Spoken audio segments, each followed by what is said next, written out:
John's. I know I got extra clips here. I had extra clips. There we go. What's happening? They used to say. Ain't nobody on there yet, but they will be.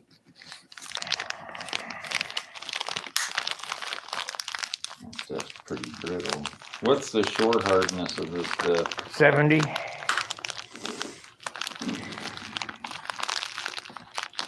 Hot life 3 minutes, cure time 10. You better be ready to rock and roll when you mix that stuff up now. That's worse than 5 minute epoxy.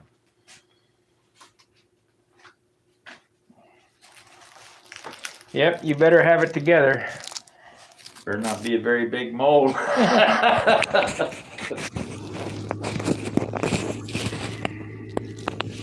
You can probably get a slower cure. They've got all that stuff down to fine.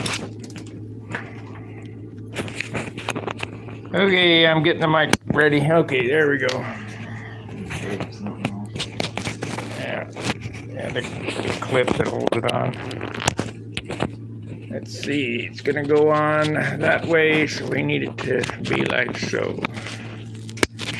Oh, we just had one watcher and he popped back off. Oh well, goodbye. We're here. We're here. Got our coat hanger and coat hanger mic holder, and we're about ready to fall off the table with the camera. Got a few things going on. Painting, Molding. molding.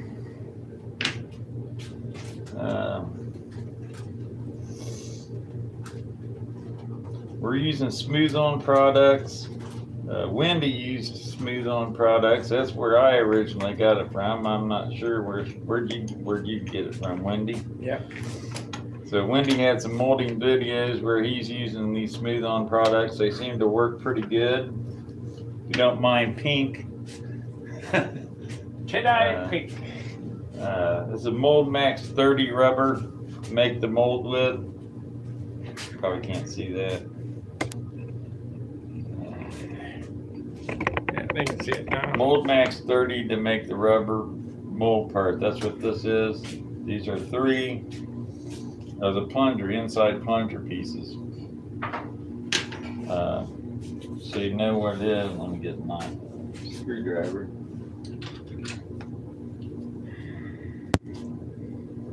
We've been on 3 minutes and we got no watchers. Yeah. Unbelievable. I want it in rewind. What we're doing is actually we're making this end piece off this syringe. We made 3 of those out of aluminum. That's what's inside this mold. That piece will screw on the end of this piece. These stock rubber seals will go on it. And that'll convert a Jim Lee syringe to using a stock 5-ounce syringe Plunger rubber. We're going to try to mold these rubbers too if we can't find them.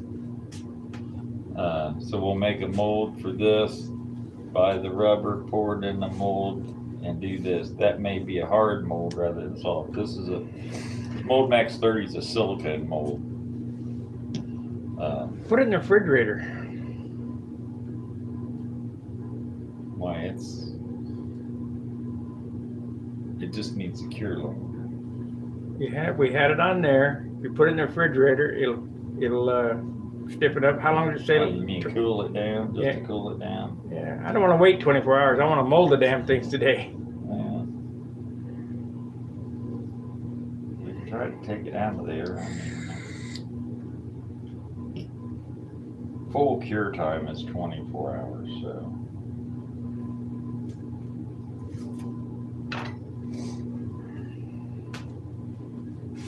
I didn't screw these plastic pieces on the bottom of this mold. I just used clay to seal it, and just some tape to make sure it held in place because everything was waxed and it didn't want to stick. So the plastic was waxed, these things were waxed, the mold frame was waxed with at least a couple, 2 or 3 Carnauba wax coats. I have the stuff down there, the PVA. Could have just sprayed it on and been done. You know what? I don't go through your stuff. You're more, I mean, it's there for you to use.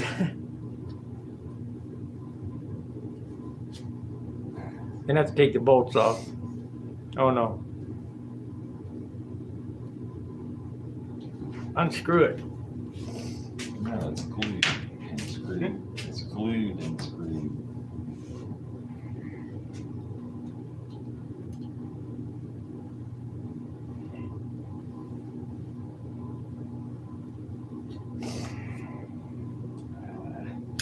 Take the bolts off. I have to break it loose, maybe. Where's my drill driver?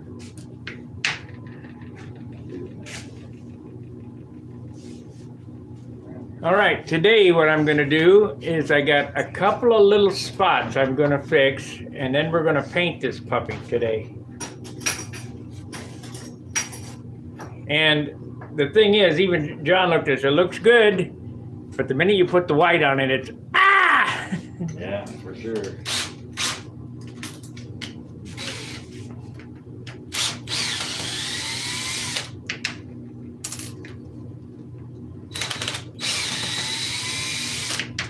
Before you get on me about why I use such long screws, they're the only ones I had. Yeah, that's fine. I don't know if I'll get this apart or not because it's super glued together. Should have just made it so it was take apart.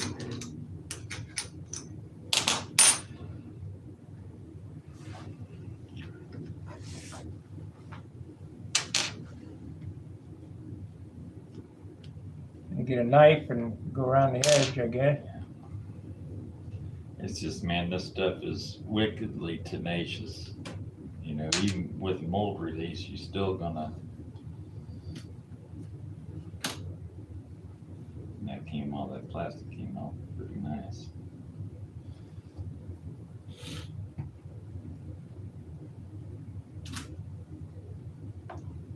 Perfect.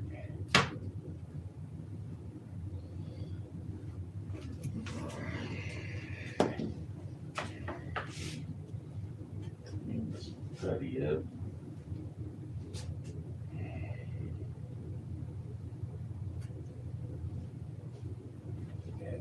We could go. No problem. It'll work.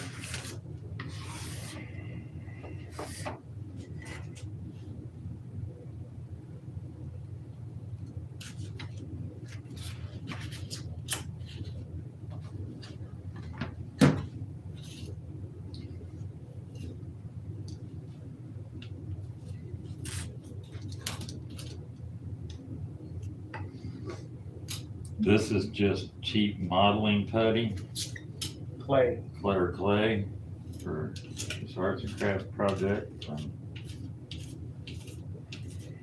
Hobbytown or any place like that. Michael's, they all got this stuff.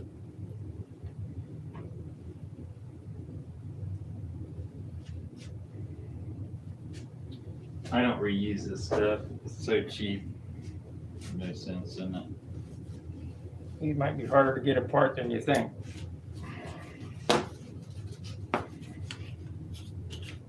Oh, nope, easy. Came right out. Now, they've all had mold release put on them too, or wax. That part did come out nice.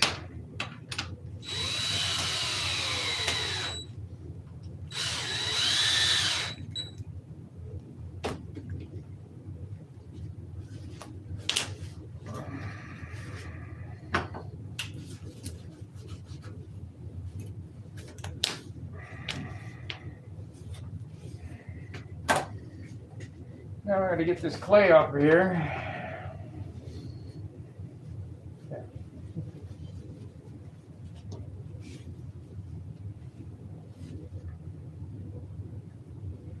did a good job on the machine work. Yeah, they're all identical. Well, almost. Looks like you sanded this one. Well, I may have. What I did was I finished these faces off on one of them. I did the edges on the other ones I didn't. Doesn't make any difference. I wanted to make sure as that got into that groove down in here real good, and it looks like it did. Oh yeah.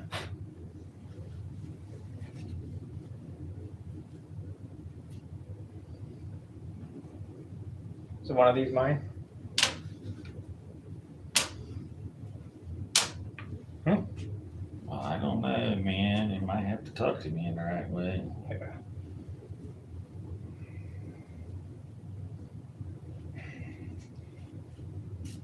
That way I'll have one plastic and one metal. Well, we have to use them because that puts them to the test. Yeah. Well, I'll have one plastic and one metal. Yeah. I got 2 syringes, Supposedly but I don't have a plunger. from what I read is methanol or something attacks aluminum.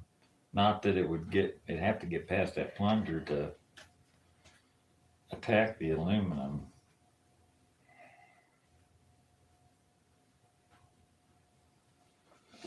But you guys can see it's a flexible rubber mold.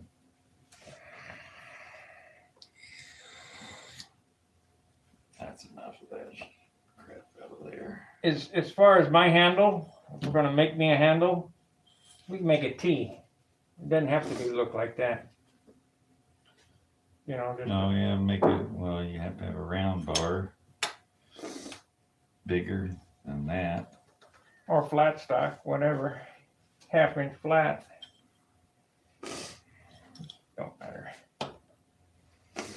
Yeah, I could have very easily taken that up there and just, you know what I mean? Or you made that But, one? yeah, I made one of these. I can't remember which one it was. I think mine's a little thicker right here. This one right here is one I made. Is it threaded on? Yeah. It's a piece of 3/8 inch rod with a die run on both ends. of it. Yeah. That's just a piece with a hole in it and tapped, and then cut the outside shape to it.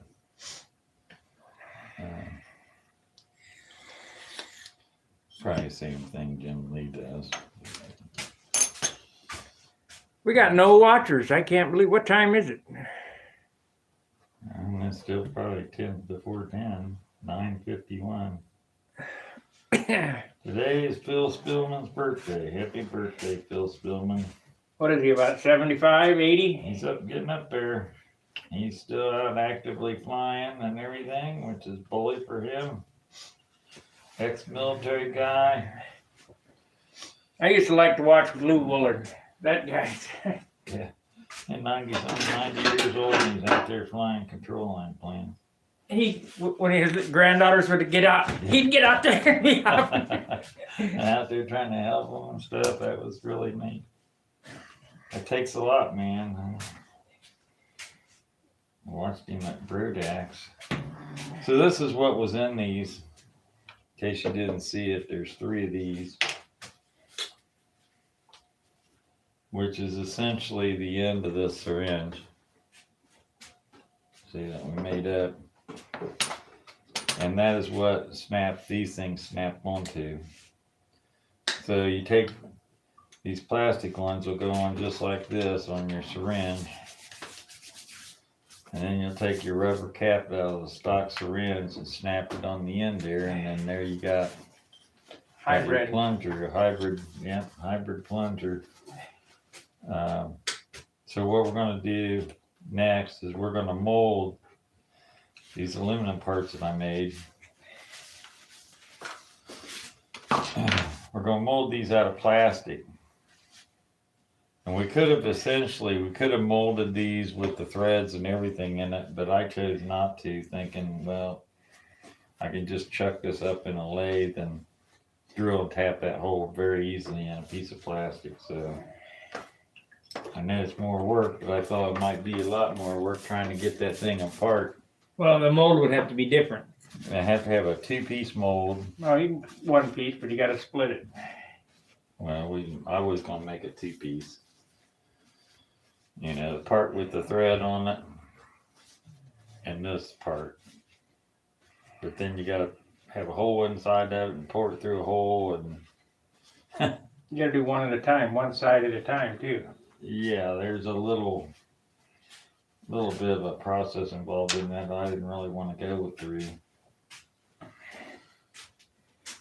So John will have some, and I'll have some at the field if you're interested in them. I don't know what we're going to charge for them. Where's the other one at? In my pocket. I need that back. You can't have that. Why can't I? You already got one. I don't have one, a good one. I got a bad one. Well, you're going to keep the bad one for a little while until we get done molding these. But we're going to mix up a little stuff and pour these up.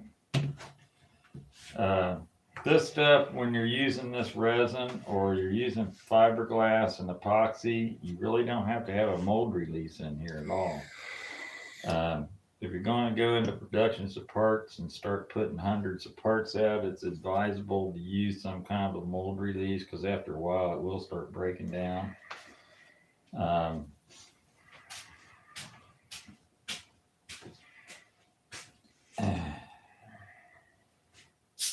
This is what we're going to pour in here is a hard plastic. It's going to be probably the equivalent of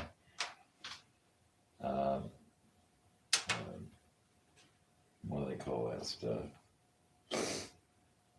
Delron, I guess, or something similar to that in consistency.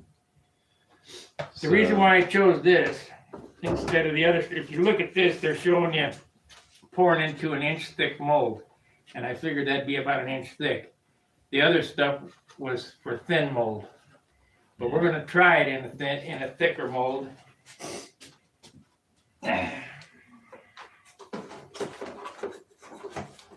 This little mold's got 3 of those in it. This is 2 by 6 3/8 by an inch thick.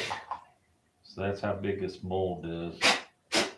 The first one pulled out of this will probably be shit, but because it's dirty. Yeah, normally a lot of times that happens when you're doing molding and you got your old seasoned molds that you're using. Your first batch will be sort of This one's better. yucky. Here. Now, how do you just tape that shut? Where are you pouring the liquid in at? That top hole right there.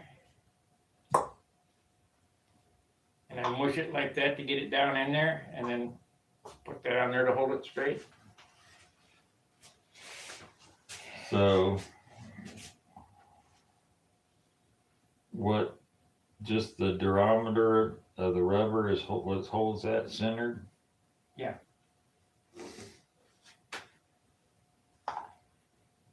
That's an exact copy of Randy Smith's spinner. I can't remember why I got 2 different styles. Why I got maybe it was split, because they're very hard to get out of there. I don't doubt it. You know, this almost should have been a 2-piece mold. Yeah. An inside and an outside. Believe me, when you start getting into this stuff and start talking about making 2, 3-piece, 4-piece molds, it starts getting involved. It's not as simple as one might think, although it isn't rocket science in the same breath. So,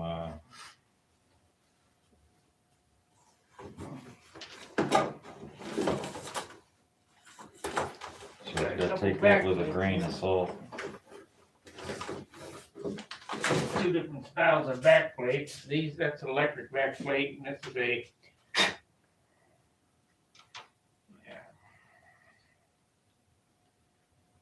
Can the electric back plate be used on the IC motors that cut out too much?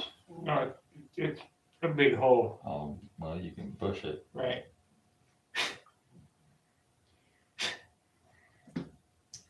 These are my exhaust pipes for my shoestring.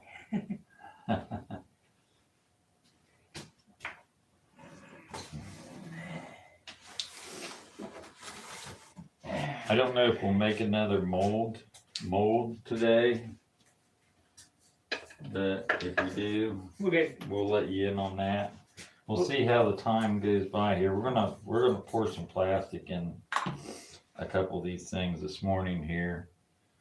I think what I ought to do is get my wing out of the way. Need to put some paper down too. There's a roll of paper over there. Should be an open roll. Open roll of paper over where? By the other side of the furnace there. This, on the floor here? Yeah, it should be standing up right there. Or maybe it's over here. There's an open roll. Yeah, Is there that's one tape. there? That's tape. I must have it upstairs. I'll get it. It's upstairs in the kitchen. Using them up there on my countertops.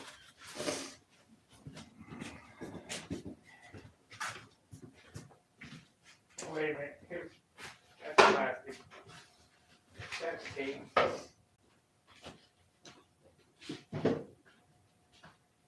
One's a roll fast cow somewhere. That's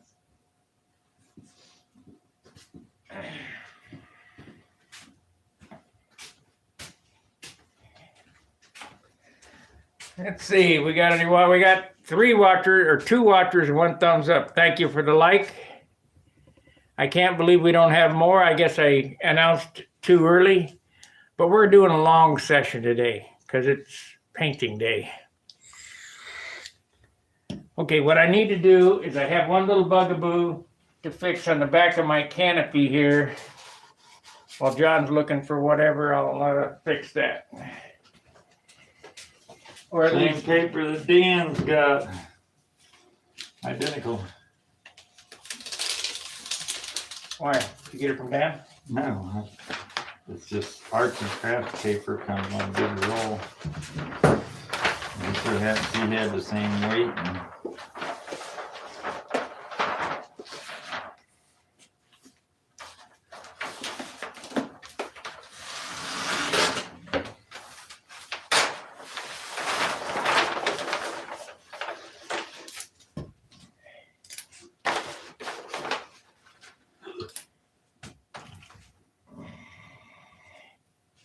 Let's see, we got any chatters? 3 watchers.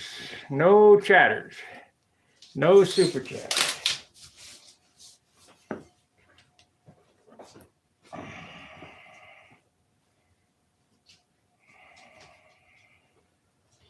We need lunch today, fellas. yeah.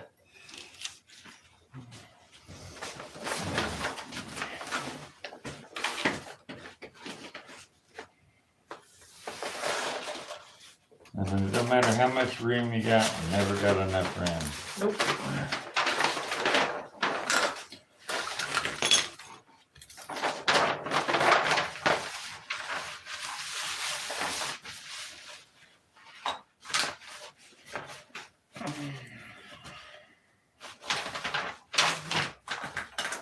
Let's see, do I got any more spots I need to do?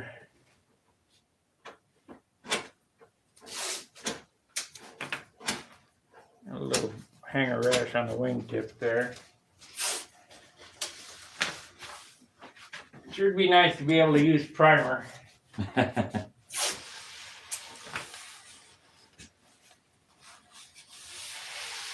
did a lot of PR work over the weekend at Modelrama. Talked to a guy that's a balsa wood supplier.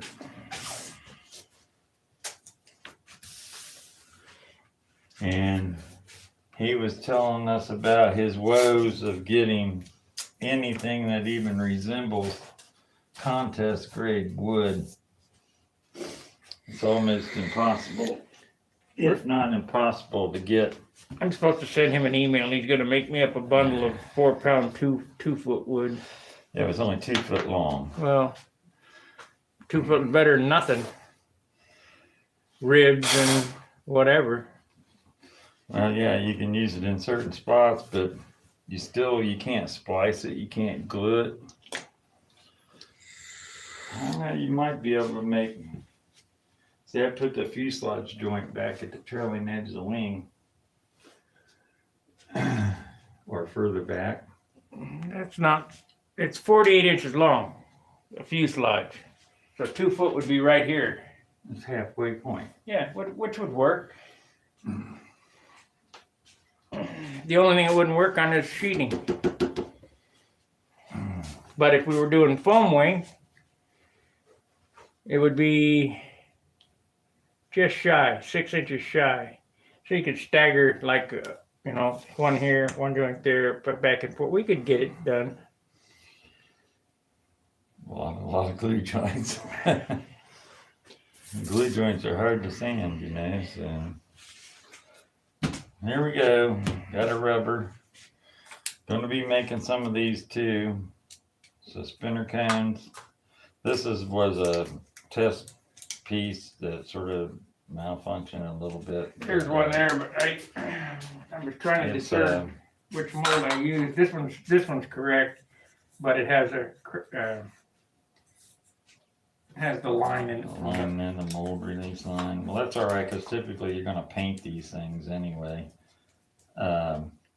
I think you could buy dye for this stuff Yes, too, you can. and dye at all different colors. You can use RIT dye. RIT dye, so you can actually make colored spinners, Well, or just make them all white, and then people can paint them whatever they want to. Or this stuff is funny stuff. It comes out of the clear. It's clear. it When it's hard, it's white. there's a little bit of trials and tribulations to this stuff as far as getting your mix right and getting set up initially to do this stuff. You got to make a frame to make this mold in. There's certain things that you got to do. Like this right here, when I was doing it, I just made up 4 of these. And so in the end, we had 3 here that we used. We'll pour 2 more of these, and then we can use these pieces that we molded to go in these other new molds, these other molds, and we can keep the aluminum ones for our backups, reserve. This stuff says make sure it's shook up really good.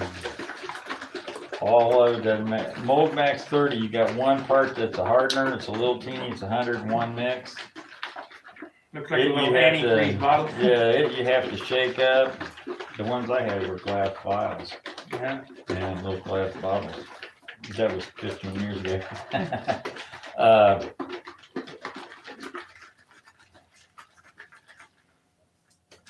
But the rubber, you got to stir it up. It's real thick. See, 1-to-1 by volume, Yeah, on this stuff. or 100 to 90 by weight.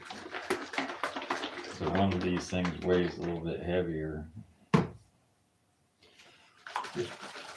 How much we need? About that much. Well, this is pretty easy. 1-to-1, like mixing your epoxy. Yeah. Or your hobby shop epoxy, I should say. And if we don't have enough, or we do, whatever. So, how does this stuff clean up? Does it clean up with alcohol or? I don't remember, to be honest. Well, there's a cup. You can figure the volume of this and get it down close so you're not wasting a lot of this stuff. It is not cheap. Then again, it's not too awful bad either. If you think about it, this right here was $30. A thing of Mold Max 30, which is the pink rubber, $30. is $30 also. And this is what you get in it. This is $30, and this is only full about 3/4 of the way full. Yeah, because you add that to that. And 1-to-1, this to this, it's 101-to-1 or 100 to 10 ratio. So 10 units of this to every 100 units of this. So this bottle does this can basically. This stuff is real thick, almost to a caulking sort sort of thickness. Silicone caulking, you probably use that stuff. It's almost to that thickness in here. And then when you add this, it waters it down to where it's about just barely pourable. They make a thinner if you got a real intricate mold or something you want to do, and you don't want to degas. It allows it to get in all the little nooks and crannies, but it does a really good job as far as doing that.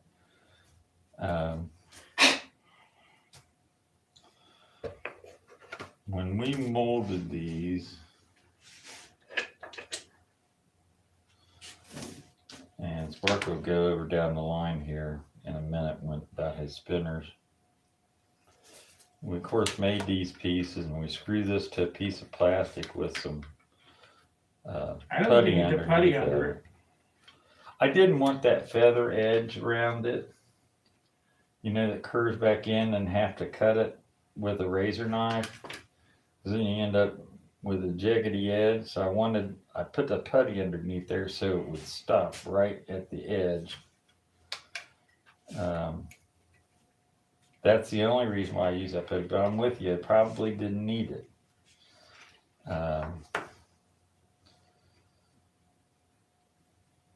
Probably didn't need these bolts either, but I didn't want these things to move. Putty might have held them in place, but I was having a problem with that clay sticking because everything was waxed. We start off with that. We got this. Put that in there like that. A little bead of putty around the edge, a little bit of tape to make sure everything holds through, and there you got your mold frame. Hold it up, you're probably looking through the airplane. There you got your mold frame.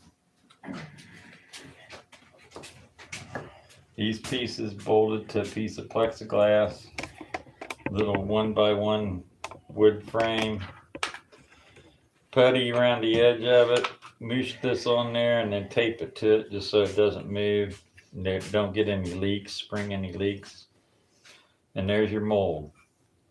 From that, we poured this Mold Max 30 into here, which produced this part, which is your actual mold for these aluminum pieces. 100% replica of that. Perfect. And every little scratch, dent, fingerprint that's on these is going to be in this.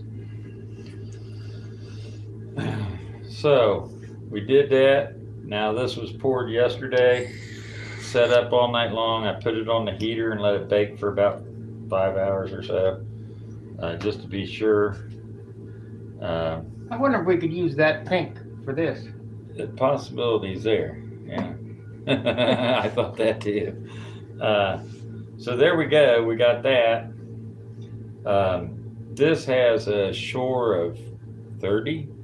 70. Oh no, I don't 30, know. I think the Mold Max 30, that's why it's called 30, because it's got a shore hardness of 30. This is a 10 cured silicone rubber. I think you can even use soft metals as long as it doesn't melt it over 500 or 600 degrees or something. You can cast metal in this rubber. I would imagine that the degradation of your mold would be pretty fast doing that, but I use this stuff to make cowlings, molds for cowlings that I fiberglass. You can get all different diameters of this stuff. You can get all the way from this kind of a hard plastic to, soft rubber, softer than this rubber even. But anyway, that's what we got going on that. And so we'll mix up a batch of this hard plastic. It's a white plastic. Mix it up. Pour it in there. Go ahead. That's your deal.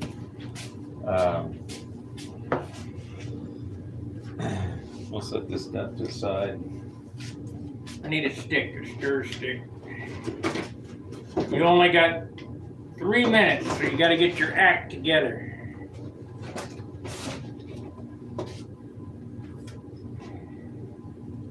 That stuff's pretty thin.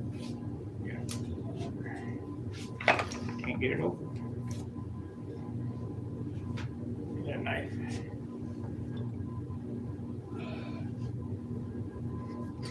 Supposed to use gloves I never follow instructions.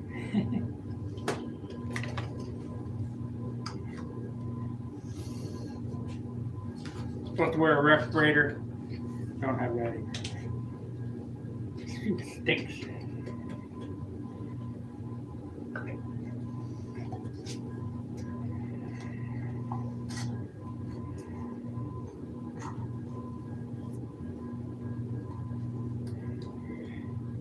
It smells like baby poop or something. Okay, you're supposed to measure the volume of the box and all that other BS. This is how I do it. Yeah, sort of figure out about how much of this you're going to need. So you figure half your volume of one, half the volume of the other. And I guess you could sit down and you can actually calculate how many square inches of your mold and all that stuff is. I say we're going to need about an inch, 2.5 inches of this stuff to do this.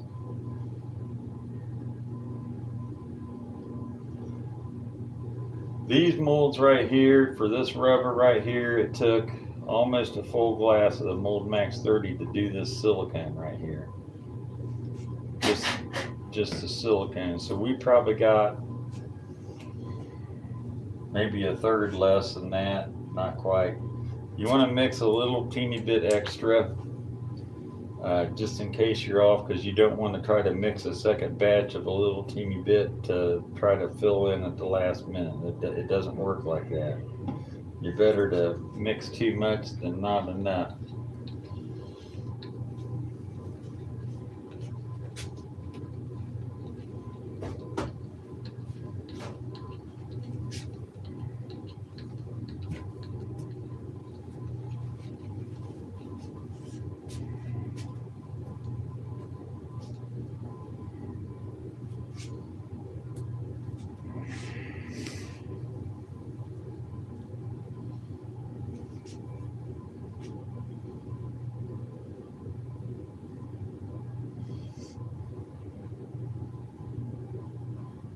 Ah,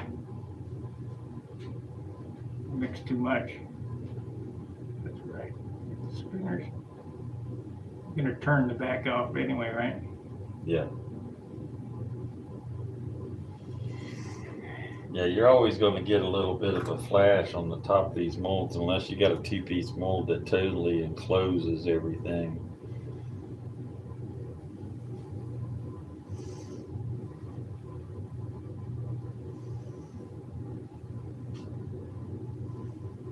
Getting hot already. Mm-hmm.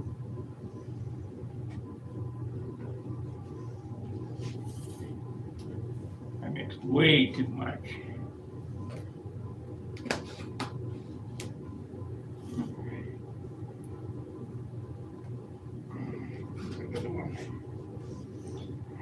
Ain't no putting it back in the container.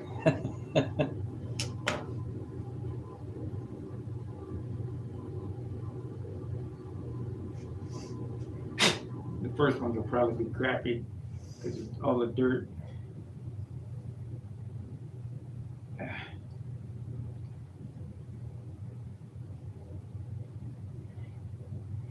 Get a squeegee and squeegee the top of that off.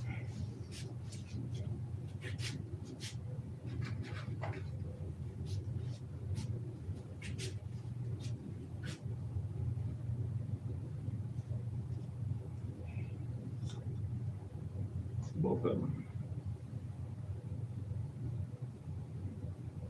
I can't remember how I did this last time.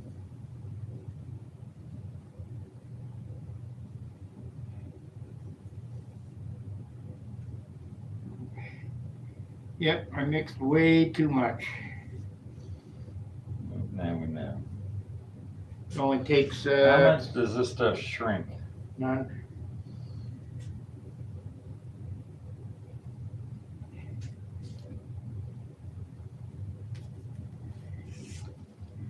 See, it's kicking off. Yeah, too late. This stuff won't stick on the silicone mold. It'll come out, it'll pop off there.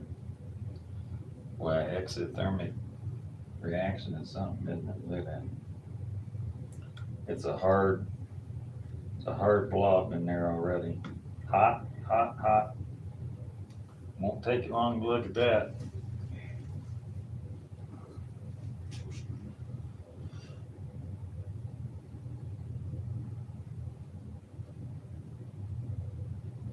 I think these were a failure. Well, They may be, but you know, it's something that you gotta do. What did you do about this? Do you remember? filed it off. Filed it off?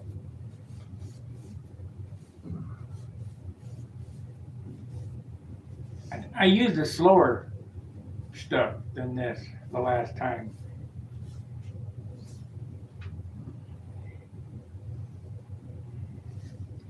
I think these, but I wasn't too worried about these because there's dirt inside of them, you know. We'll probably keep these in a baggie. Help protect your molds. These molds will last a long, long time. I wonder why that one's not kicking off. It will about the time you quit looking at it.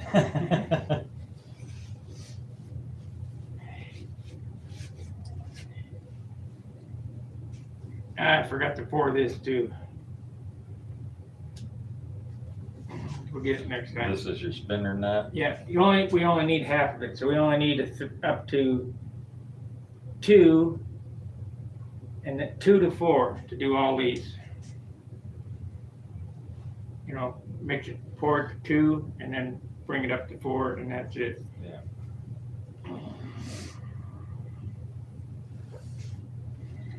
Sort of hard to calculate.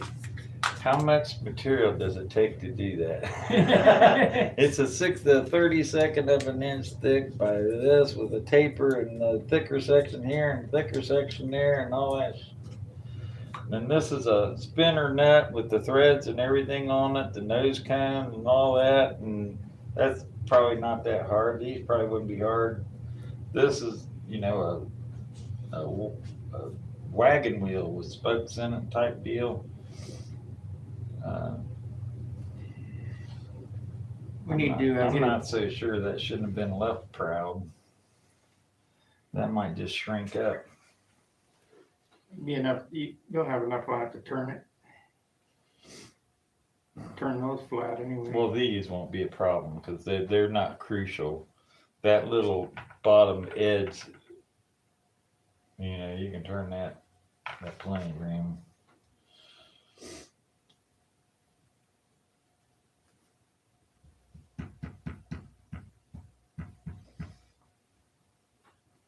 Give it 10 more minutes and should be.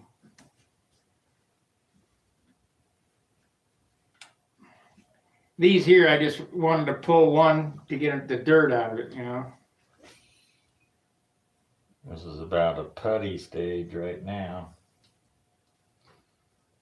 Fill up off the table, you can still, even at that stage right now, you could make something out of that if you were so inclined. And become a hard plastic in the end. That glue that the guy sold me is good stuff. Is it? Yeah. It's starting to set off now. Neither one of these is usable. No, your first pull from your mold is normally Those should be good. not, well, they still got a little bit of that putty in them, a little speck here and there, you know, to get a perfect part. It's like anything, you got to condition your molds. You know, if you make a fiberglass mold and, you know, a regular mold, your first couple parts until the mold starts getting seasoned, We got 11 watchers, 2 likes. Hit that like button. will come up a little bit off. So, the last time I did any molding was probably 15 years ago. We did mix each jar Evolution gliders before we shook them real good before we poured it out, and mix it slowly. Yeah, we did. I mixed it slowly so we didn't get no air bubbles in it. This stuff is so thin that you don't get too many air bubbles in it. Now the Mold Max 30, you got to mix it really slow. Don't use an electric beater on it. Should vacuum it, really. Yeah, you should put it in a vacuum box and vacuum all the air bubbles out of it, but you can get by. If you don't have a vacuum, if you pour it in a real fine stream, like up here, down into a corner of your mold, and let it just sort of work its way up and out and around all your parts and pieces, and then you'll be pretty sure that you're not going to get any air bubbles in it. Like I said, you don't mix this stuff rapidly. You just sort of slowly and try your hardest not to get a bunch of air bubbles in it if you don't have a vacuum machine or a box. We got vacuum. I got a vacuum pump. You got one. I got a vacuum pump. I don't have a box right now. I've never made one yet. This one here is going to be a problem.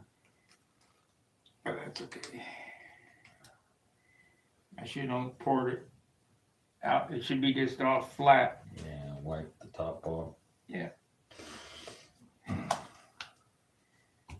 That one there, neither one of these is going to be usable. That's okay. That's all right. It'll clean the mold out anyway. It'll suck up all the dirt. Crap. It's starting to get, I mean, it's not sticky to the touch anymore, but it's still a little pliable. You can still tear it at this stage.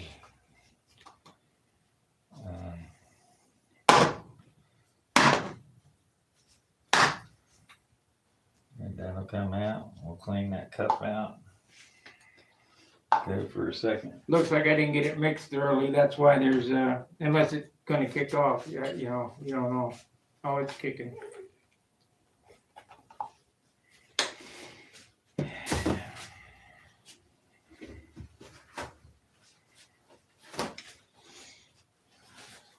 Unlike somebody I know, I went to the store and I bought some alcohol. Yeah.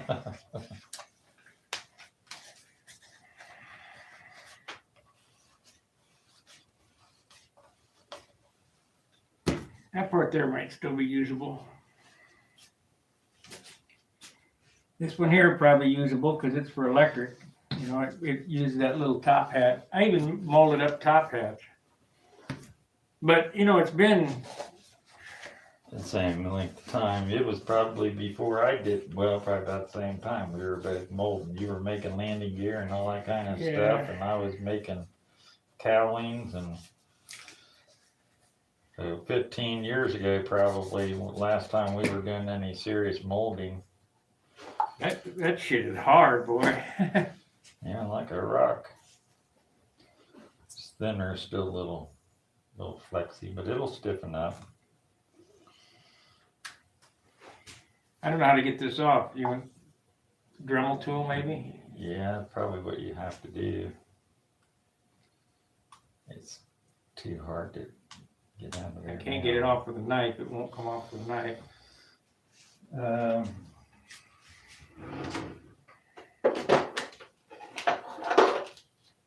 Make sure to put paper down. This shit's messy. I don't know what to use on that. Sanding drum. Sand it off. Or maybe a cut-off wheel. You got a cord over there. No. Oh, here.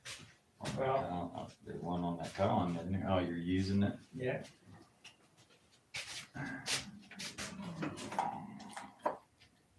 I can't reach over there.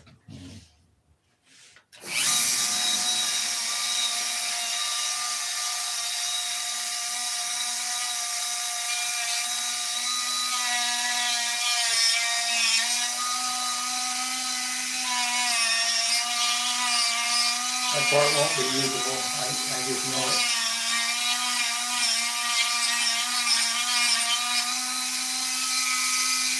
I just know it.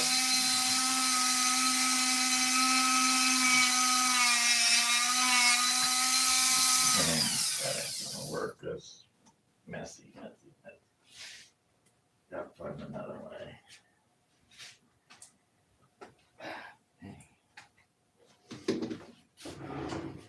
I'm gonna have to turn on the vacuum vacuum sweeper.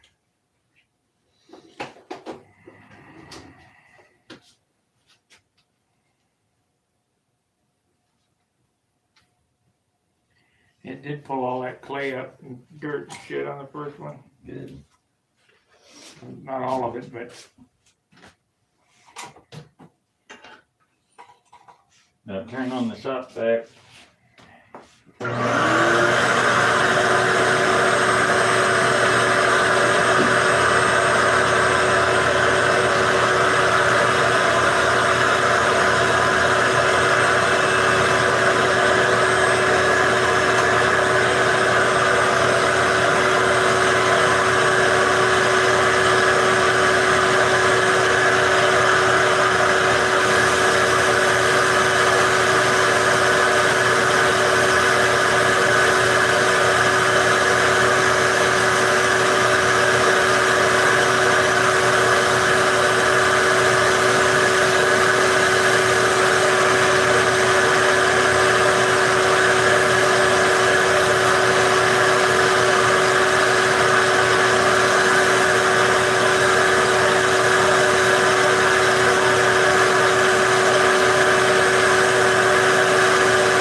the first ones are usable, they're just not perfect.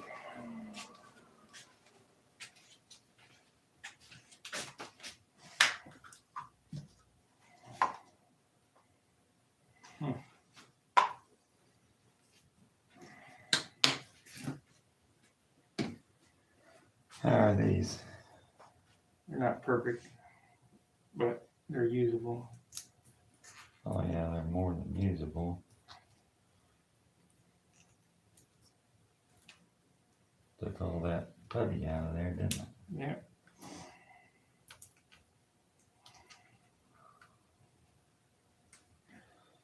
They're still a little soft, but just leave them set and harden, and we'll clean them up. Yes, I do agree. They're more than usable. All this stuff's hidden. All it does is hold that rubber plunger on there, so it's all behind. This turned out better than I thought. Oh no, it's got voids in it. I missed.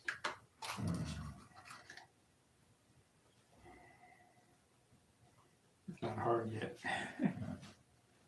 We need to, but I can already tell this is better plastic than I used before. I bet you if you get down to the nitty gritty of this stuff, it'll tell you that for final cure, you should probably put it in an oven and bake it. Mold Max 30 even says that, even though it says it's air cure.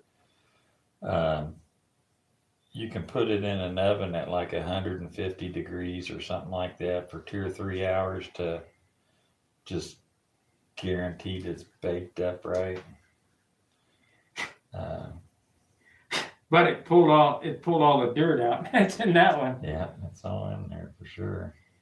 It needs to set in a mold until this gets hard. Yeah.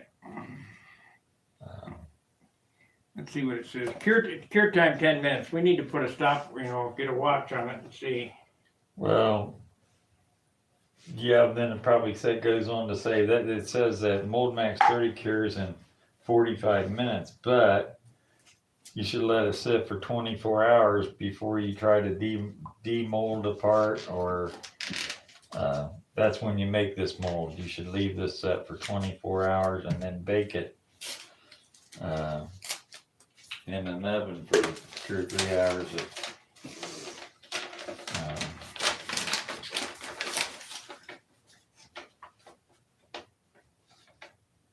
Yeah, that's pretty set out. That doesn't have a lot of schmitz on the top of it.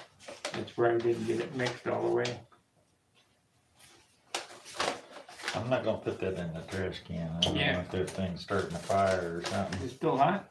Yeah, it's still warm. Let's make another set. I'll try to get it. I was trying to do too much at once. Yeah, don't. Yeah, I think you're still mixing a little too fast. You're getting a lot of air bubbles in it. Need another stick. You're probably not supposed to use a wood stick, but a lot of that stuff says don't use a wood stick in a knife. So we're only going to mix to 2 this time. I would. I get about 1 3/4. That's 2.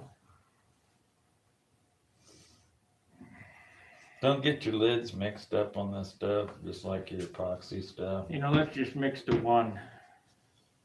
Because we ain't got a whole lot left in there.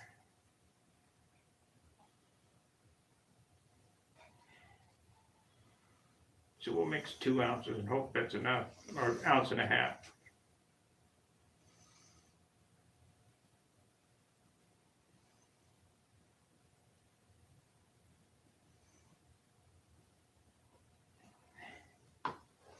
I'll cut this off flat on the end so it gets down to the bottom.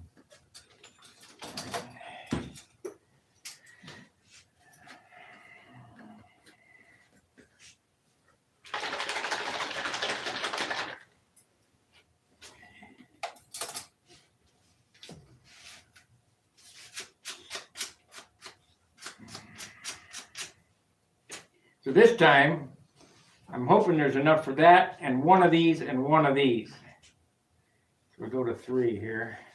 You want to pour it? Okay, I'll mix it and pour it this time. So 1.5 to 3.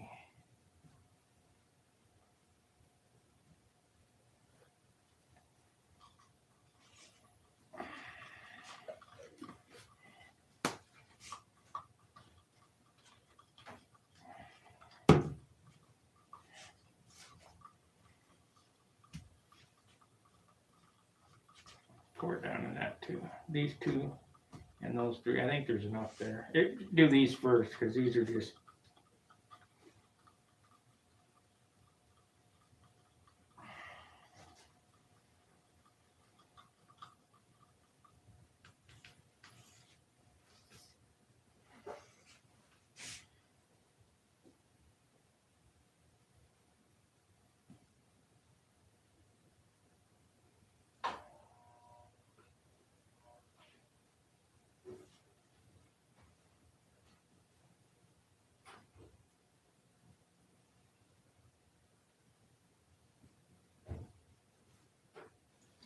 Pour that hole.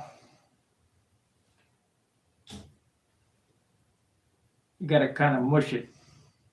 Okay, now pour it, fill it up again or whatever. Oh, that's good.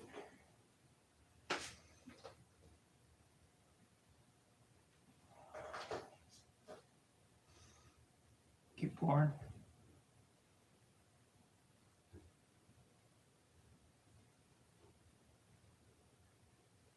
We don't want a whole lot out on top because then you can't get it out of there. We need to cut the whole top of this lid out of it. Ah, you're joking on me.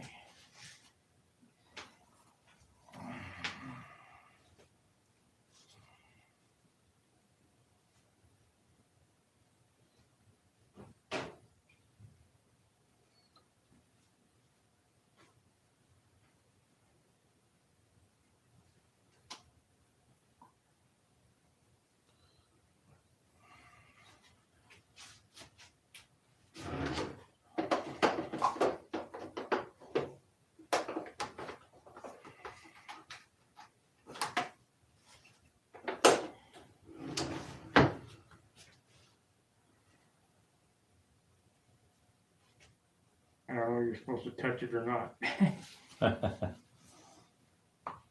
No, that's enough.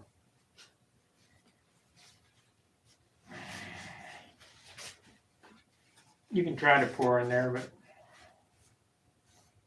That's the same thing. no, there's some in there already. I was just gonna cut the whole top of it. All you need's the sides. Yeah.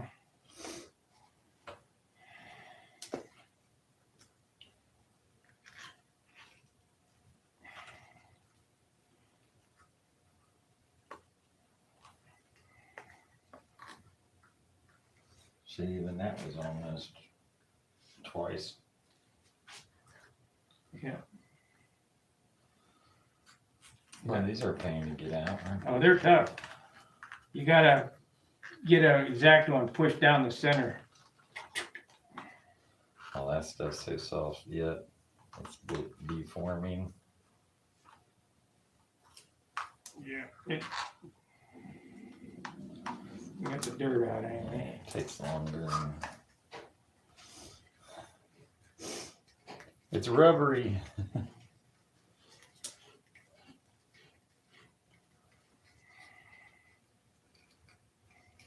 I'm sure you're probably supposed to keep these things molded up for a lot longer.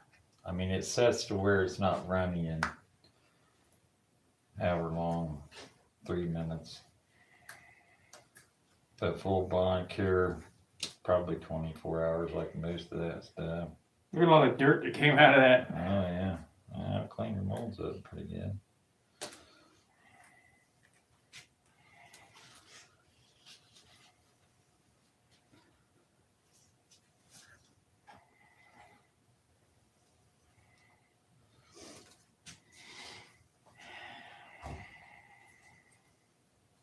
So we only need one. Yeah, I'd say. You're right there at 1.5 right there. So we only need one. Yeah. Ain't ready. You gotta. There you go. That's hot enough to sort of melt that plastic cup. Cup shot now. Probably should be using metal containers and that kind of stuff for this. Or not put that in the trash can either.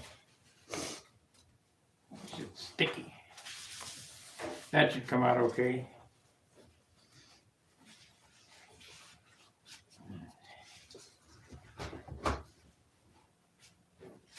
The first pull on these spinners was to, to get the dirt out. This one, we didn't just make this one, did we? No. No, this is the one that I just took out of that one mold. It's still squishy. This is one you just made. This is one you just made. This would have turned out pretty nice had I left it in there until it got hard. Yeah.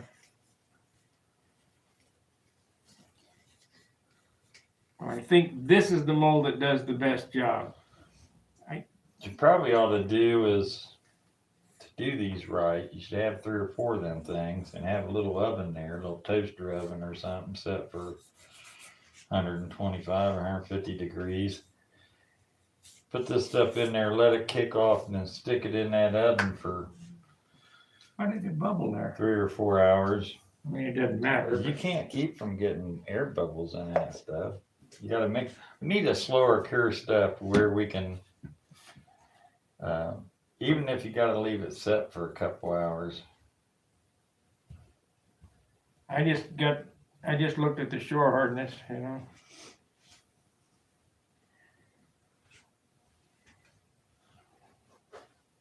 Did you talk to him at all? Well, you did order it online, didn't you? Yeah. Well, you can call Mold Max up and they'll give you all sorts of I know, they helped me the first time. advice.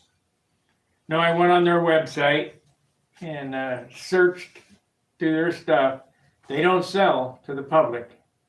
You gotta go through You gotta go through a distributor. right, so then I copied what they had, went on Amazon and pasted in there and poof, it popped right up. There's a distributor in Columbus, Ohio, and there's a distributor in Michigan. I can't remember whether it's in Detroit or where it's at in Michigan. I'm not positive about that, but I know there's one in Michigan. And I called the one in Columbus and got an answering machine. They said, we'll get back with you as soon as we can. We're with another customer. Yeah, blah, blah, blah. And they never called me back. That was yesterday. Early in the morning, like 9 o'clock in the morning, I never received a phone call back. So I'm thinking about just going online and ordering it online. I know sort of what I want. Well, you can Mold Max 30, get it from Amazon. And yeah, get Get it next day delivery. And then I don't have to worry about their markup and their bull crap since they are a distributor. It's some kind of mold technologies company or whatever that uses their products, you know. And these boxes that we're getting, these are considered sample boxes. That's what they call them. Hey, there's rubber right there. 15 years ago. Look at that. Was making a tire. Yeah. So I guess they A do. 2-part mold. So I guess they do have rubber. Yeah, we could even make them black just like the originals. Liquid rubbers, liquid plastics, epoxy coatings and resins, castable foams. So you can get foams, rubbers, resins, plastics, epoxies.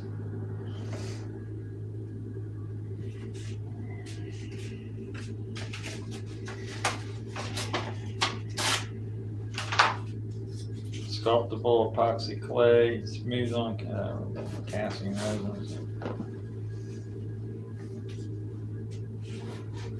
This stuff's used worldwide. It's a pretty popular product. You can buy this stuff in all sorts of different size containers.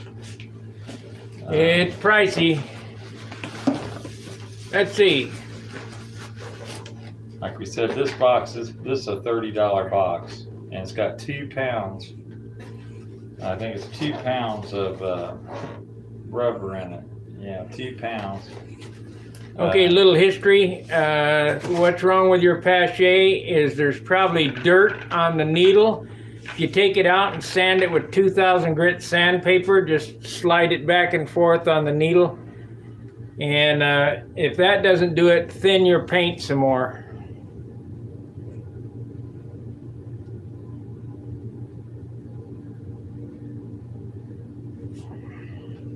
Matter of fact, I would say thin the paint some more, for sure.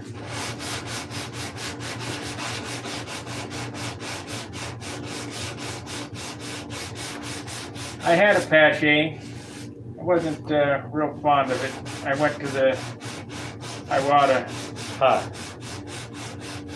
But that second pour came out perfect.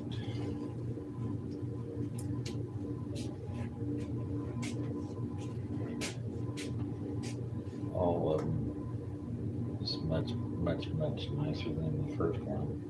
I said normally you got to condition your molds. You know, your molds are green at first, and they don't start. You know, you got to sort of condition them a little bit. We'll let these set. We won't try machining that hole in the back and tapping it like these pieces were. so we need Until say tomorrow or something, I'll do that. six need one more pour. Yeah, we needed least 3 pours. And I don't know, maybe 2 more pours because I don't think I would want to mold. No. You know, You want to use perfect ones yeah, for. use those as spares.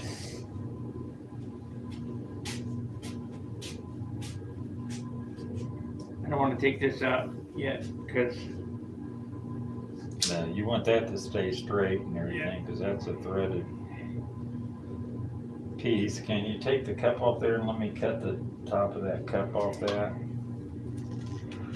Will come out of there. Maybe. No. Nope, because it's glued on.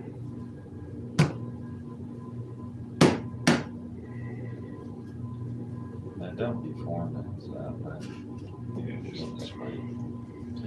Take the saw and go around it. I didn't want to damage the rubber. Yeah, don't matter. This blue rubber is a different rubber. You notice how it's harder, Yeah, it's a little more. stiffer. They call that the durometer or whatever, the plastic, the rubber. Yeah. That's probably Mold Max 50 or 60. They make this stuff that gets almost hard like a car tire, harder than a car tire. Durameter or something they call that is the hardness of the plastic. No problem, Little History. Little History builds ship models. Yeah, you can reproduce your ship models with this stuff. I mean, it's been done. Okay, you're gonna mix up some more stuff, right? Well, yeah, I gotta make another. Now this mold, this what I'm gonna tell you is exclusively for Little History. I built the scale shoestring airplane. Now these molds are really dirty. They've been sitting in my shop and they're full of dirt. So I won't say that it's gonna come out of the mold dirt free because it won't. But after a couple of pulls, it will. But I needed some exhaust pipes. So I made a wood model of them. This is even different. This pink here is different than that stuff. Yeah. What generation? What? They've got all sorts of different kinds of this stuff. Like this Mold Max 30 is it comes in Mold Max 10, 20, 25, 30, 40, and it keeps going on up. I know it goes up to at least 60, and it probably goes higher than that. I'm trying to get the dirt out of this mold. When John pours that next piece, we're going to pour this just to clean the mold out. Because it's cut the cup up here. Huh? I'll cut this cup up.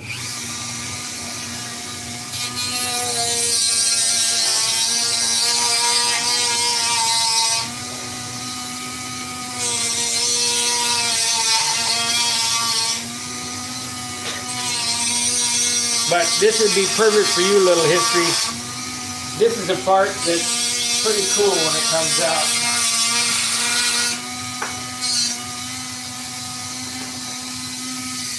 This right here is a spinner nut that comes out of this mold already threaded. You don't have to do anything. Comes out just like this. Yeah.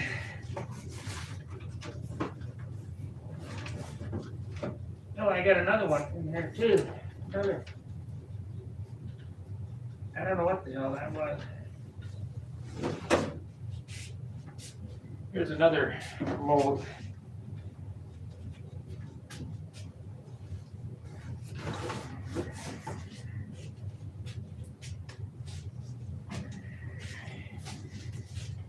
That pink mold. Here's another nut mold here, a different style. Maybe that was the one that didn't work. I don't remember what the hell this is. We'll have to pour it up and see. Something else. But anyway, out of that cylindrical mold comes this part. Already threaded. That is the end of the spinner that goes on like so. This is an exact replica of the Randy Smith spinner. There you got that one. Yeah. I think this is the 2-cut mold or the 1-cut mold. Yeah, this one is the better mold. We won't mold anymore in that cup.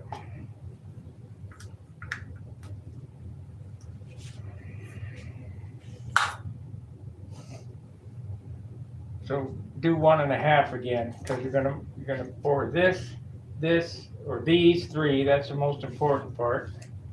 We're gonna have enough to do. Yeah, we'll have enough. You got 2 more pours maybe? Oh, it's still up to here. Still half a bottle of this. A little more than half. It's up to here, right here. I don't think they were full to begin with.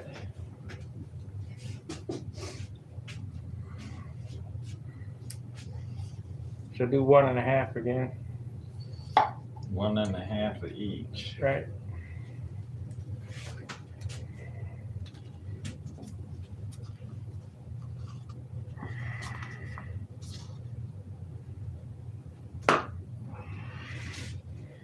Let's see. I was gonna sand on my airplane so we can go up and paint. Let's see. 14. Pastor, do actually, yeah.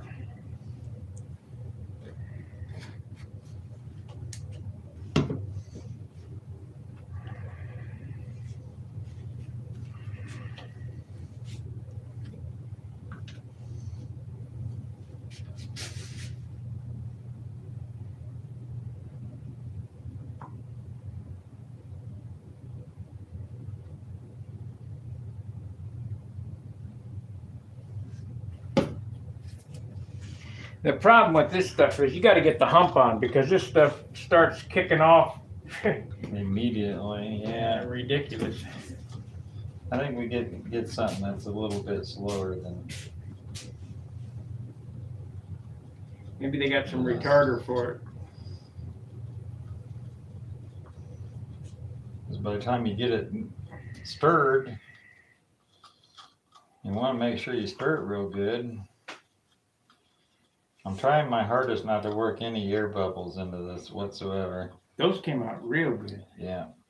And this set should come out even better. Yeah.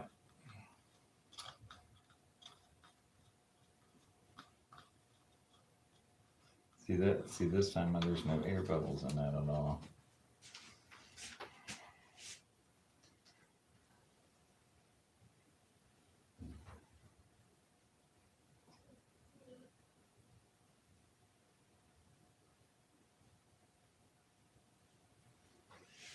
Don't worry about the back plates, unless we got extra pour in here. So you got to go in both holes, or Yep. does one lead to the other? No, gotta go in both. You got to work this one? No. Maybe. A little more, because there we go. Oh, you get it, drop it on me. I'm determined now. Okay.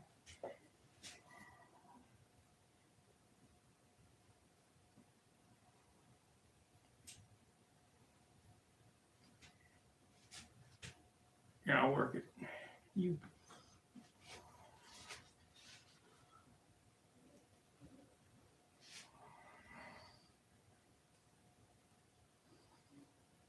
Not enough? I don't know. There's a drop or 2 more in there. Pour in that one. I don't know what that is.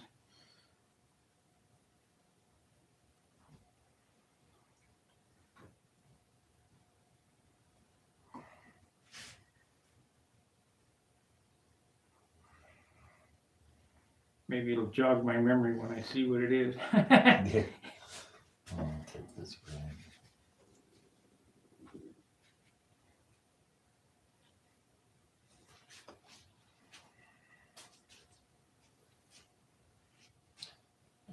else while we still got a little bit of time?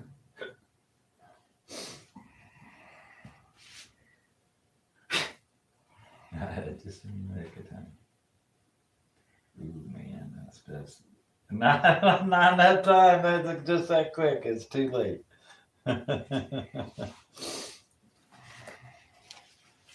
And that's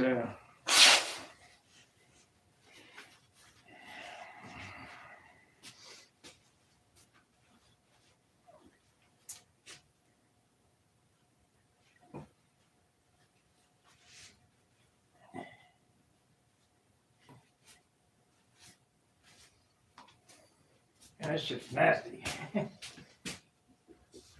Yeah, probably get you a whole bunch of plastic cups or metal cups with this stuff. We were gonna bring solo cups, but I forgot. Something disposable. These are sort of expensive,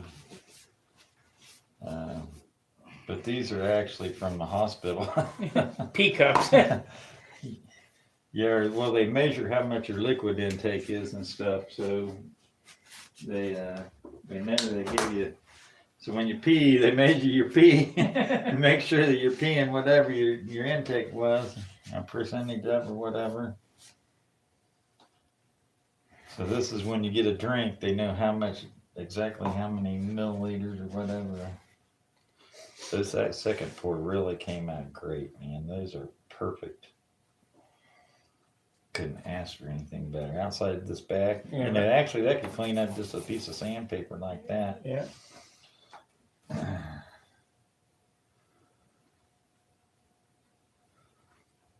I could have made that two-part mold and molded that and everything, but then I can get to be a pain in the butt.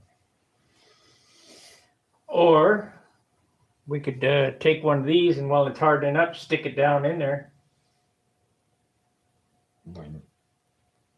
Take this. All that. Take this and before it hardens, stick it in there and hold it. Yeah, but you can't. You gotta get lined up. I don't know how that would break free of this plastic. Now the rubber I wouldn't worry about. Well, what do you need to break it free for? Oh, you mean just mold them right on the end and then down the line if somebody wanted? Yeah, you just hand them there you go. Well, I didn't plan on making all those. These are replacements for Jim's. I don't want to take Jim's whole product away from him. We could make this part here.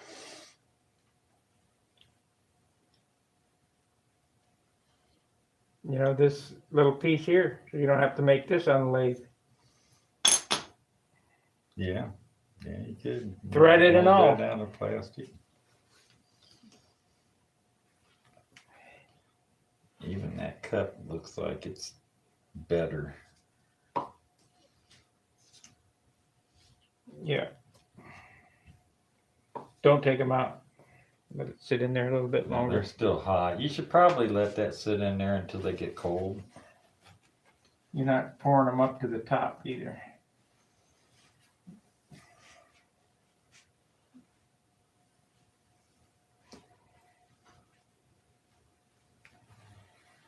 Yeah, you almost gotta over pour them just a little teeny bit. Right. So you got something. And they'll shrink up ever so slightly. I think we ought to let all this stuff sort of sit.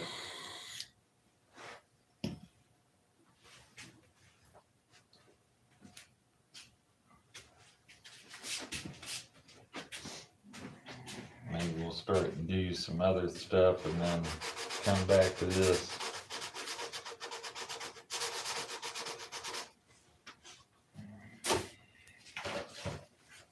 I need to set this on the bench off the, so I can see what I'm doing.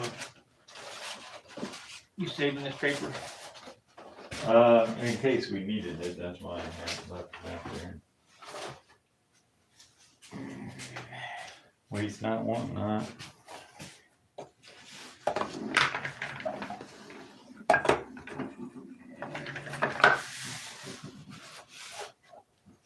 I come over today and set this on the bench, and John picked it up and said, nice. Move that smooth on shit right there so I can set this down. That bottle we got.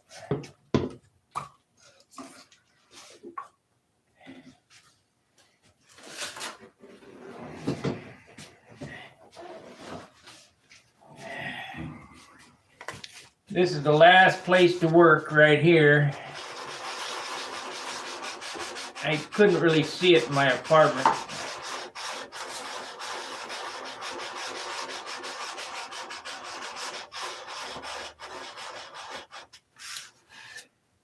I knew it was going to be a problem.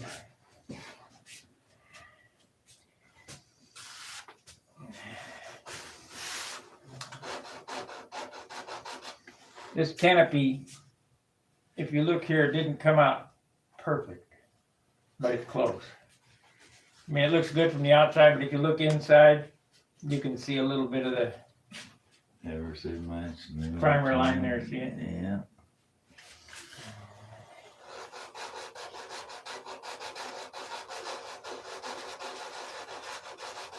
You got the holes filled, that's half the battle.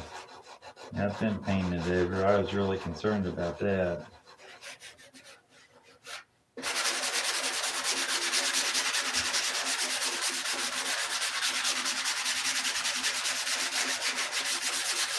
I'm gonna have to go to Canada and teach Chad how to paint a car with 1/4 paint. 1/4 paint.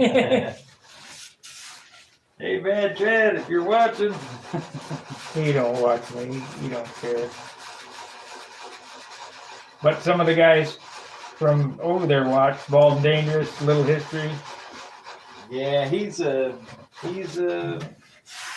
busy guy. Who? Chad. I don't think he spends more time sanding than I do. Probably not, but he's got about 10 times the area he does in the same amount of time. Yeah, but you can got an air-operated DA and you go. Brrr! You got a nice hard surface to work up against, and yeah, it's a big difference. We know the difference between sanding a fully sheeted foam core wing opposed to sanding an open bay wing. Kind of like if you guys follow Mike Patey, and he's building Scrappy. He's whining about sanding. Yeah. I'd love to sand on that. I mean, I could sand that twice as fast as it takes to sand Yeah, one. Draco. I like Draco, but he's using parts and pieces off of Draco after he crashed on Scrappy. Yeah. I really like Draco because it looks so radical, for a bush plane, a turboprop beast. It's a shame he had to crash him. Well, I'm sure he didn't do it on purpose. Well, no, there was a real heavy crosswinds or something that day, and he had him and his wife and one or two other people. He ground moved it. Yeah, basically. Not enough airspeed.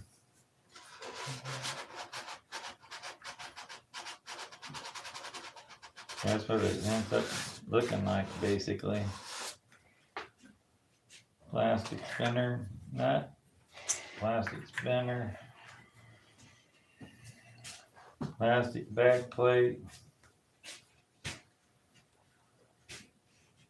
2-inch spinner right there, Randy Smith, copy Randy Smith's. This is, I guess we can try to unload this. It should be okay by now. Don't know what it is, do you? No, this is Is that the nut? Yeah.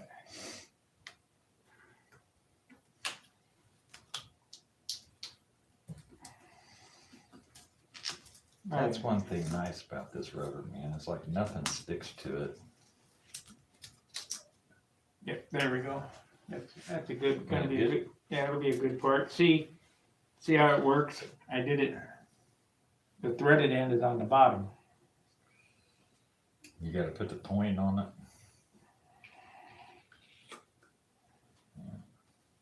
Now see, there's no reason why we can't make that all the way up to that point. But we'll have to make it like that. What? Make this like that. Fill this end. You mean these? This. That's what I That way just, we can make it with this point on it. This I did. doesn't have the point on it. you can't do it with threaded. How are you gonna pull it out? This is bigger than the threads. This is the, It's cut. You pull it out just like normal. anyway, here's one that come out of the mold.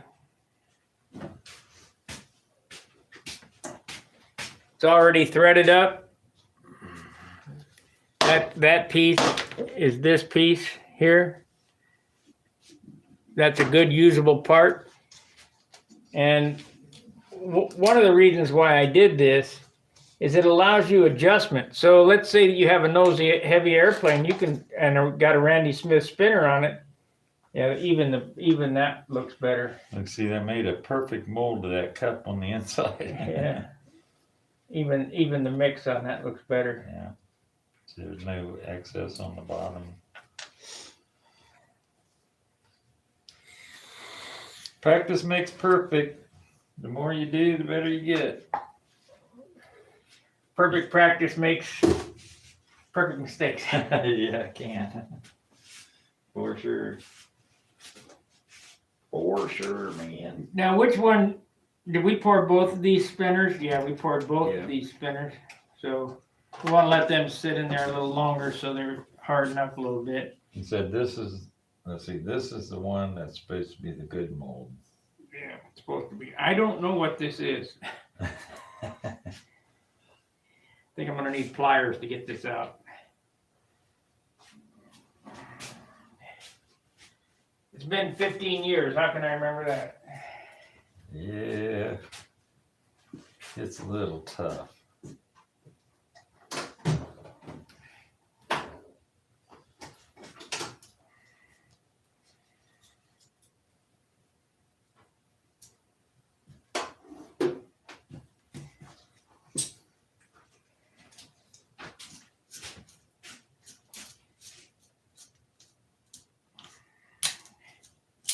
I had bell crank molds, and I was, going to do plastic bell cranks too. Mm-hmm.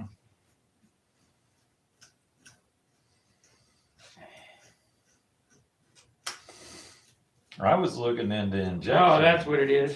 Injection molding. Sort of like a scale exhaust. Yeah, it's one exhaust. Oh, you only got 24 of those things. That's what I did. Is I made one of these,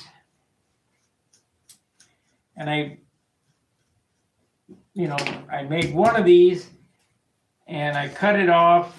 Of course, this didn't turn out perfect. I cut it off, and I glued it to a piece of. I made two of these, and I glued it to a piece of balsa wood, and I made that mold from this. That's what it was. So this was the start of the mold. And I could have used a macaroni. Yeah. Oh yeah. I've done that before. Painted macaroni. Okay,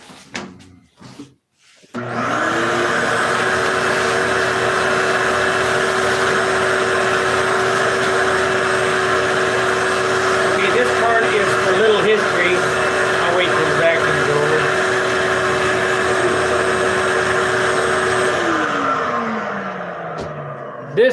This was the scale exhaust from my shoestring.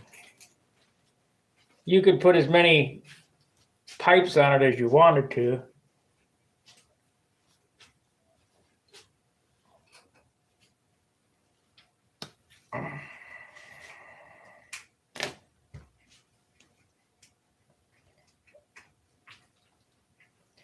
So, I mean, I knew that it was going to come out dirty because of the mold was dirty, but now the next pull would be perfectly clean because it's all the dirt's in this one. I'll show you what it is here. So if you were making a ship part and a whole bunch of them, you can make one wood one, and if you look at it, and we didn't get that poured quite right. If you look at it, it's even got the rivets on it, or the bolts. 2, 4, 6, and then the 2 exhaust pipes, just like the scale one.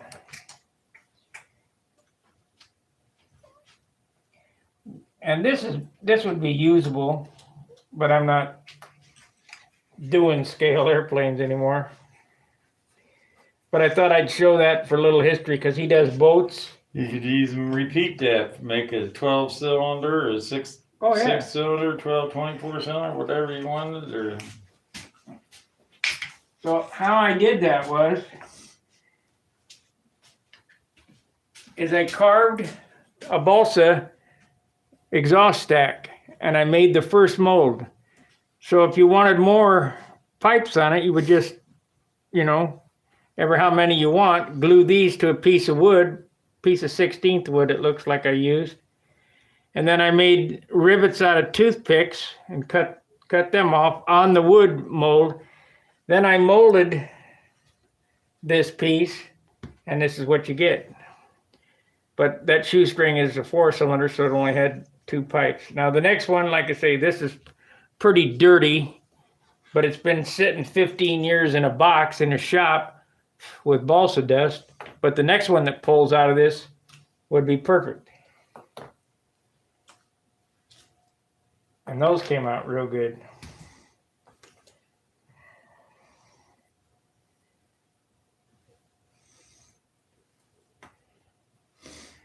And these will be drilled, tapped, and bolted into that other one, into those other boxes, and we'll make some more pink mold. We'll make some more pink molds, and then we can mix up and pour 3, 6, 12 of them at a time.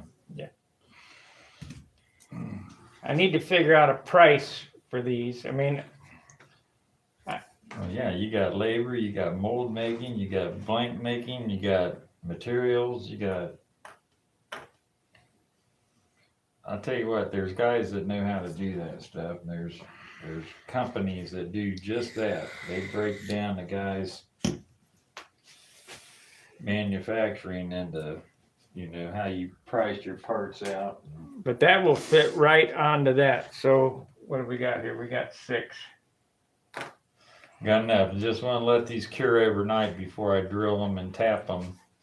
We got 6 bad ones. That's the first pull. Got 3 bad ones. Or 3 bad ones. That's got some air bubbles in them and some Dirt. inclusions, dirt, and all that. Now that the mold's all cleaned out. Actually, if we're not going to use those, you need one more pour. I got 3 more to make, right? Well, yeah. You got 1 box, 2 box. One more, don't I? Yeah, one more pull. Yeah, because we can't use these. But whatever you put in there, it comes out exactly like it. And if you put this dirty, nasty piece in there, that's what you get. You get a bowl, but that just keeps producing dirty, nasty stuff. Yeah.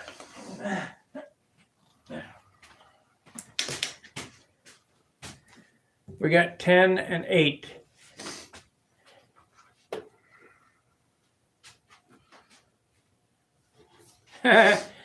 Yeah, Scrappy's gonna rock. And Little Hippie said, Chad is his own man. No one sands more than you, Sparky. You are the Bob Ross of sanding. Happy little circle. Great show from David. Gonna try a newer bottle. Okay. Clean the needle and tip assembly. Brushed out the tunnels of the body. Still spitting. Could be old paint. Uh-oh. Yeah. Some of those things, you got to take them completely apart because they got an O-ring down deep inside of them, and paint will get down there to that O-ring, and that O-ring can go bad and keep it from spraying right and the air going through it right, and you get paint around it and it'll spit little pieces of paint out, all sorts of nasty things. So it really takes tearing them things completely apart. It's not that hard.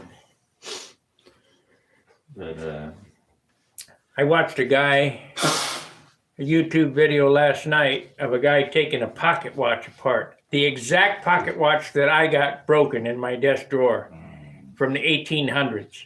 And I asked him how much he charged me to fix it. I haven't heard back from him yet. But he took that, he got tweezers and man, I wouldn't, no way I would attempt that. I watched a machining guy, Joe Piasco or something like Sounds that. familiar? He was a watchmaker, and he owns a machine shop now, so he knows his stuff. But But it's very nice to watch him because he just does really, really nice work, you know, and he's got nice equipment and all that, and it's a joy to watch that. Yeah, I spend an hour of my life watching a watchmaker make a watch. Oh yeah. Is this all the Yeah. Windex you got? Yeah, you know that's not really Windex, don't you? Yeah. There's glass thing under there behind that lacquer thing again. Some refill. You can put it in that bottle. Here? Yeah, behind. This is windshield washer fluid. No, it's glass cleaner, but it's not Windex. It brand. don't matter. Well, some people are brand specific. Yeah.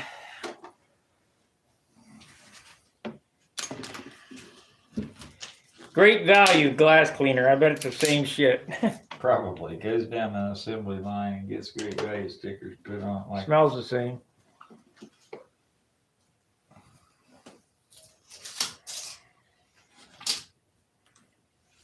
stuck that paper in my.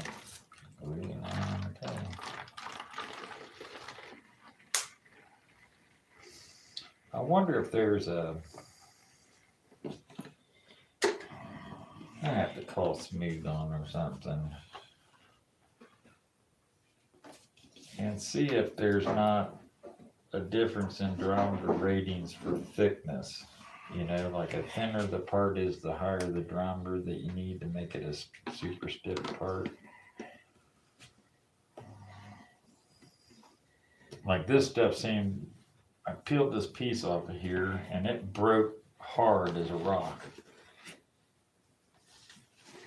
But yet this piece that's a little bit thinner is still flexible. That piece was 3 times that thickness and it broke like it was rock solid. And I know this stuff's been on here about the same amount of time. So that's what I'm getting at. Like this. Is this a new one? Yeah. This is a new one. See, it's still sort of flexy. I would think by right now that would have been really hard. That's what you get for thinking. I get troubles what I get for thinking. I burn up brain cells. Okay, I'm gonna demold this spinner. I think it's gonna be a good one. I don't know. It's got dirt in it. Or air bubbles. But it's still usable. We prime it. And it's thin, so no, it's not a good one.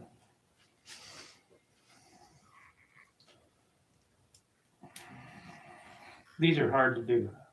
I think that needs to be a 2-piece mold.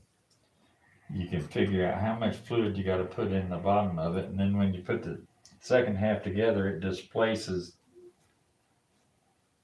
right up to the top. You get a nice even pour that way.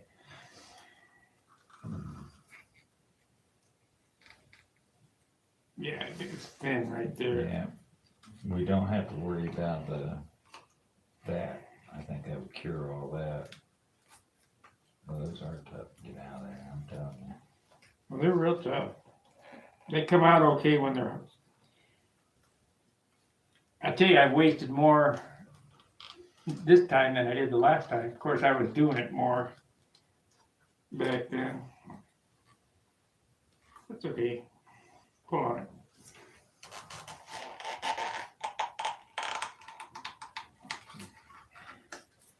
Yeah, it's wasted. Yeah, it's got a big time thin spot in it. There's a couple bubbles. Yeah, maybe this one's okay. It's not without trials and tribulations, we can tell you that.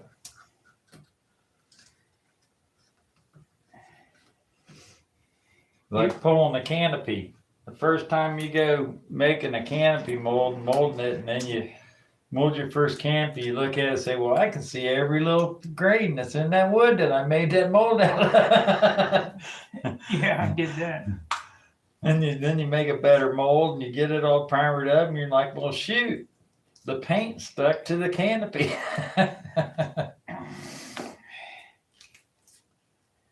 and you pull about 15 canopies to make that one good one.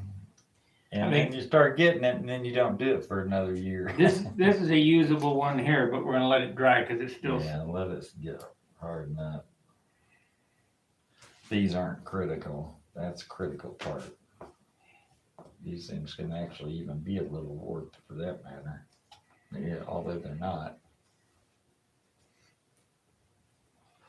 What we ought to do is pour a couple of these back plates. And maybe a couple more of them spinner nuts. And what was that? Was the macaroni? Yeah, we don't need that. This right here, you can grab onto, turn it on in the lathe, and make it perfect. Yeah. And even that one came out wrong. It's got a little bubble in it.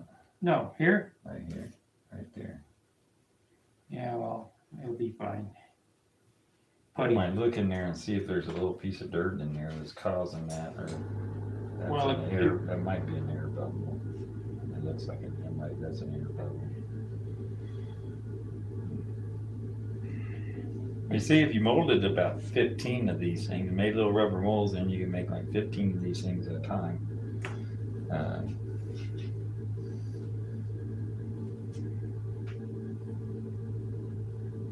If you look at the threads, there's little air bubbles in there too, so we didn't do a good job with that. You don't have much time, and these are the most important things. Yeah, these are really the ones we're after right now. And while we're at it, we're just sort of doing some extras just to get back into the swing of things again. Trash. Yeah, this one is too. I think that's the one that you had left over. I had sitting up here on the counter just to look at. That was a good one there. Yeah, this is a real good one.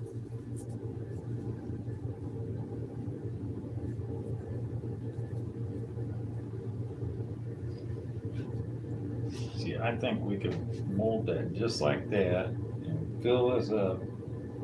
Figure out how much fluid we got to put in there.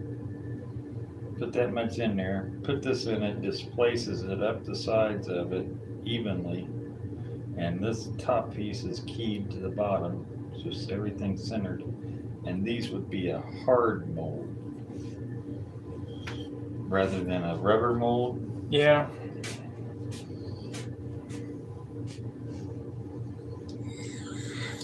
Danny, if you're sitting in that chair watching, just in, I will watch from the beginning. Okay, well, great. Danny, if you're sitting in that chair watching this thing, you better get out in the garage and start sanding, because you ain't got a whole lot of time left. Start humping. Let's see, we were using 1.5. Yeah, just go to 1. I'm gonna go to 1, and we'll probably still have some left over.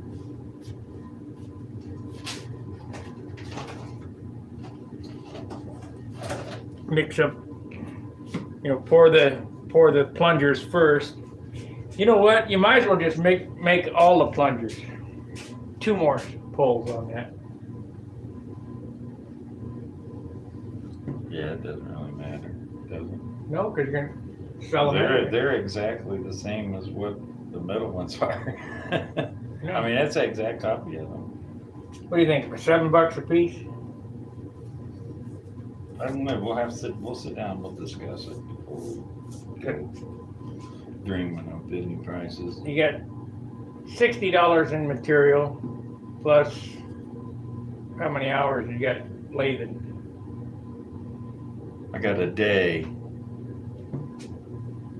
of making boxes, at least a day of making boxes and making the die, you might say, for those. I got a day in making that dies. Yeah, kiss that goodbye, getting it back all at once. It's not like you make a fortune in this. We might get $5 a piece for them. I don't know. Problem is, we're selling a kit. We're selling this. We're gonna sell this and a rubber piece. Yeah. And then you can buy as many of these separate as you want. Buy one kit, have it like this as a kit, and then sell them single individually on the side. Yeah. Because that's what'll wear out. Actually, I mean, you know, how many people are going to buy these? What's the demand going to be? You know, I We don't don't want know. We don't know. don't want to make up 50 of them. We did it for ourselves. Right. I don't want to make up 50 of them and be stuck with 50 of them when we Well, we don't know. I mean, for right now, we don't know how long this is going to last us. When we Well, start I making think we these. could make those out of that. That's a lot softer rubber, I think, than this is. So what? Wear out faster. Yeah, but if it lasts a season for $2, or we could check that black shit that they got on the box they're making tires out of. Yeah. Yeah, go ahead and mix up another one.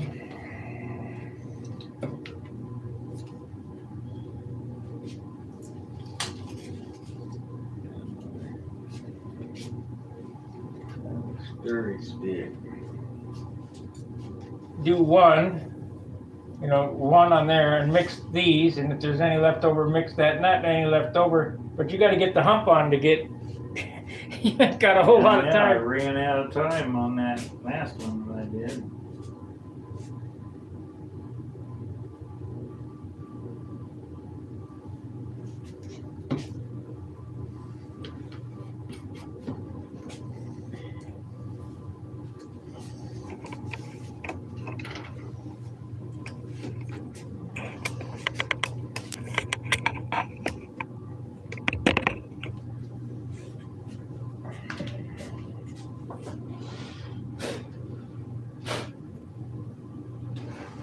You ain't got a whole lot of time, so I'm going to take this canopy off and get it ready to paint. Well, I'll take the engine out, the wheels off.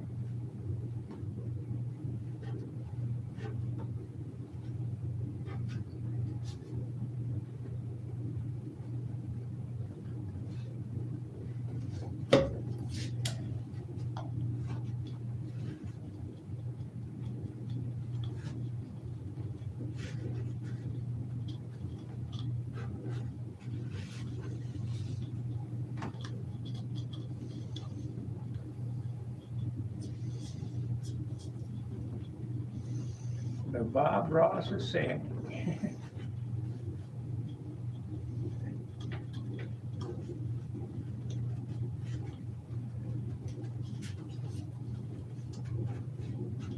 Remember, leave those next ones a little proud so you can spin them off.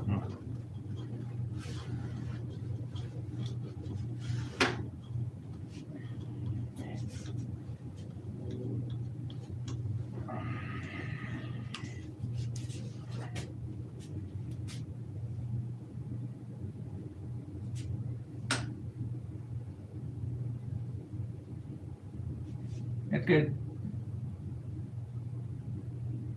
Oh, maybe. I guess I didn't see that.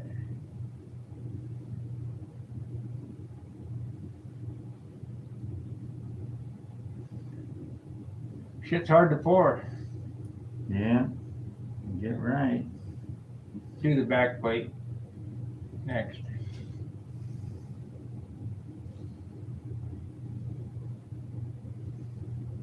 Good.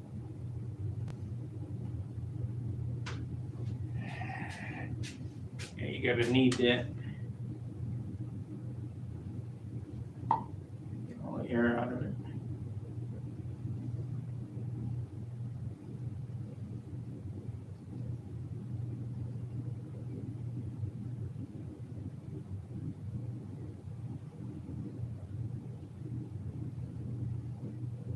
Still getting some air come up.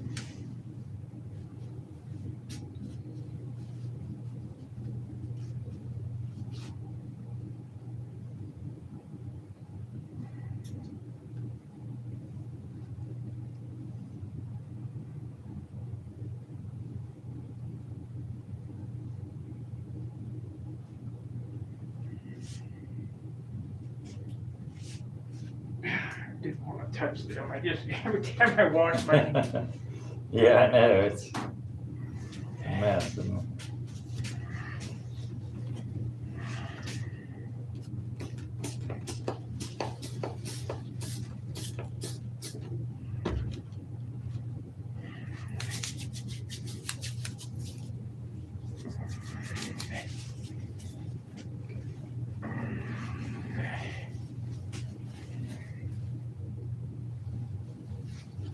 It's kicking off. If you look at it, you can see that it's turning white in the center there. Clear on the outside, white in the center. I guess the thicker that it is, the faster it kicks off. That's that exothermal. Akron, Ohio, accept. Hello. Hey, Chris. Yeah, you coming? How much did you spend? Oh, I got you beat. Yeah. Here, let me give you to John. He can give you the address and everything. You coming?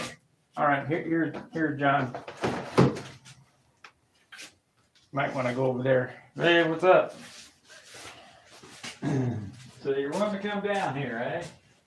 So, Forever or wherever? not only are we YouTube guys, but you can even come and visit or call us. But I do want to know who's coming. I didn't want to give out any info to just everybody. But we can work something out. Chris Everson is one of the guys that's been on the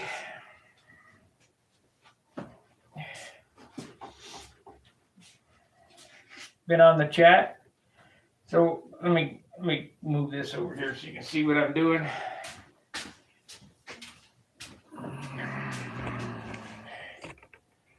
What I'm doing now is I'm taping the canopy off because we're going to paint this today. Finally, I mean, it's been a little bit over a month of sanding. And I think it's about ready. And as I've stated before, I'm going to paint it and go, oh God, I got more spots to fix.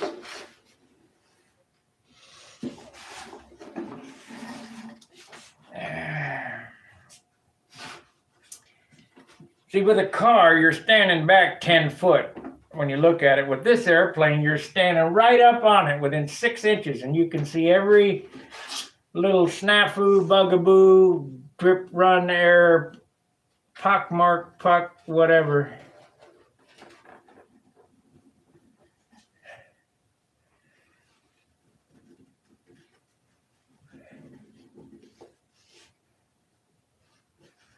So I'm trying to get it lined up just above the primer line, because I want to seal that in, the primer line in. And when I come back and clear this, the canopy gets cleared, everything gets cleared. So on the third coat of clear, I will sand that line right there so you won't be able to feel it. It'll be all filled in. Sand that line, and then when I polish the airplane, I'll sand it with 2,000, and then 3,000, 5,000, and then buff it. And I'll buff the canopy too.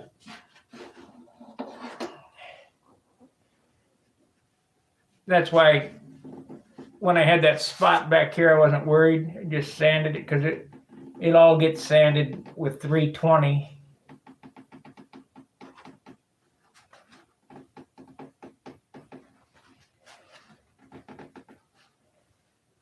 What do we got going on here?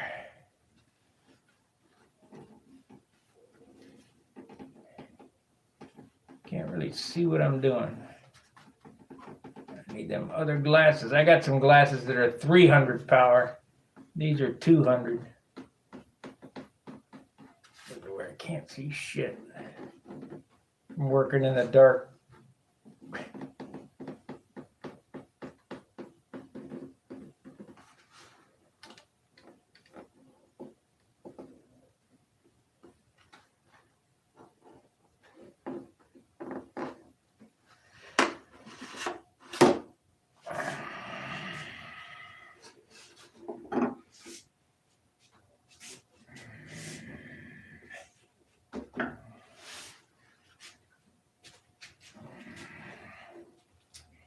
even the propellers on these airplanes are handmade, you know. A good modeler can make whatever he needs. Just like I'm going to make my second set of teeth if I ever get around to it.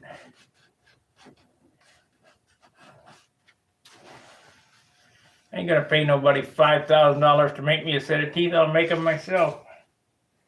No big deal. Alginate and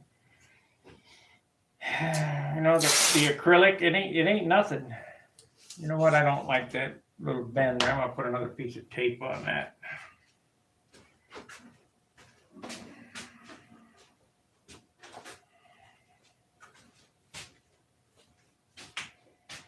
I'll use the quarter.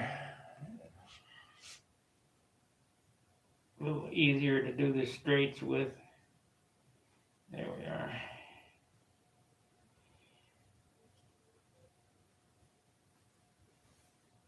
This is blue 3M fine line. There is another product I'm going to try. It's called Limelight. It's green tape, and they have it in 16th inch as well as 1/8 and 1/4. Where the blue fine line tape they don't have in 16th. And I got that tip from Kosmowski.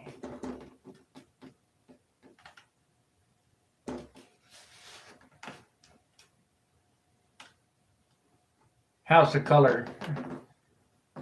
You can get it there, or you can get it on Amazon.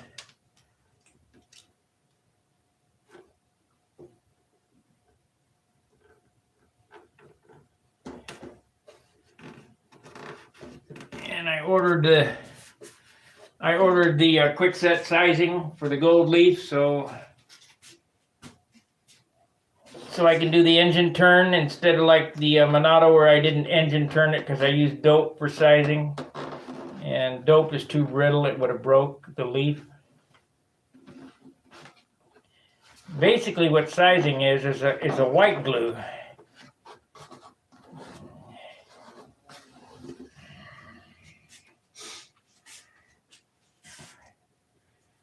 Okay, that'll be fine. Start taping. Now I have to be a little more cautious with this tape out because we're going to spray over the canopy where I didn't spray over the canopy before, and the primer seeped through some of the cracks. You want to make sure to get it all stuck down real good.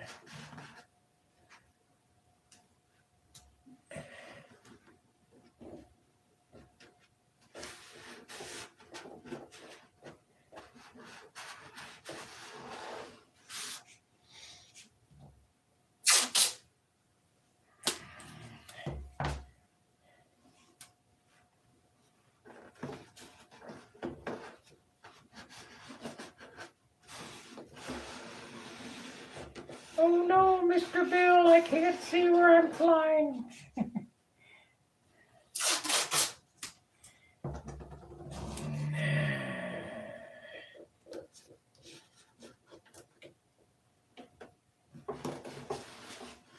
Well, John, do get lost.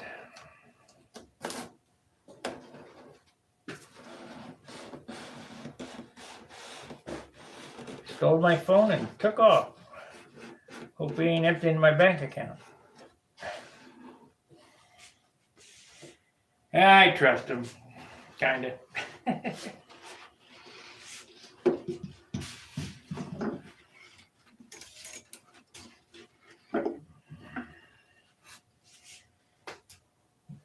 you guys want to watch something that a guy that was a true modeler, search quarter scale Ferrari. The guy from Italy. I think I've said this before. Took him 12 years to build a perfect replica. Perfect. He made the tires, he made the fuel injection, he made the tachometer, he made the the transmission. Everything is a perfect scale replica of a Ferrari GT. And it runs. He made the opposing I guess they call it what's a flat 8 or flat 12 cylinder. Made everything, and it's beautiful. Sits on a stand in his front room. He wanted to hear the music, so look that up. It's well worth the watch, and that's what a model maker can do. A guy with desire can do whatever he wants.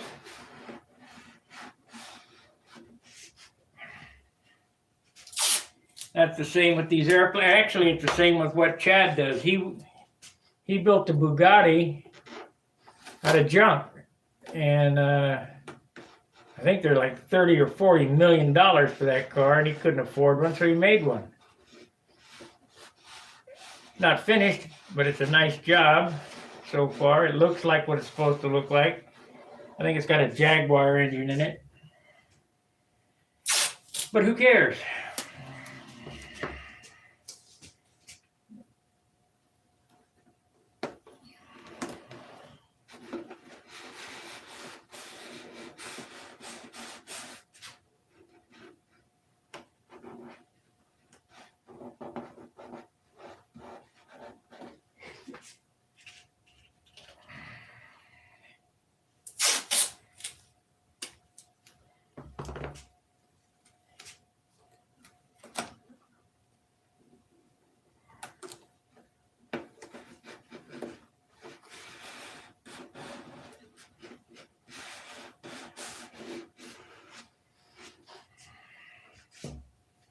Continental Plus.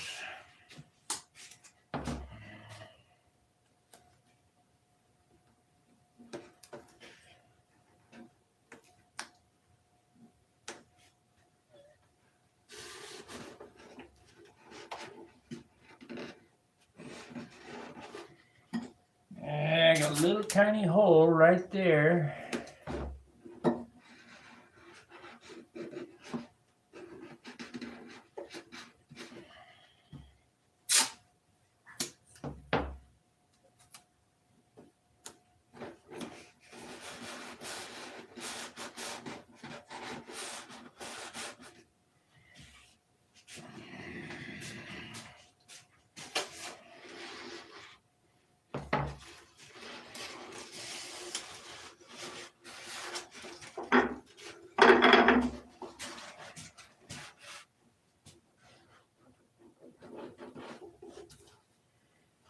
Yeah, the guy at the glue, with the glue, I said, well, we're going to do some experiments with it. I said, experiments with it? Yeah, we do a lot of experiments here.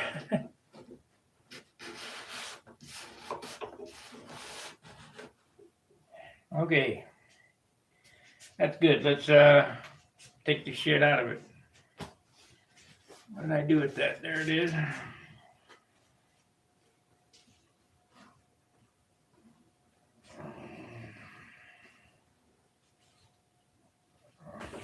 The only bad thing about working in John's basement is the ceiling is low. You gotta be super careful.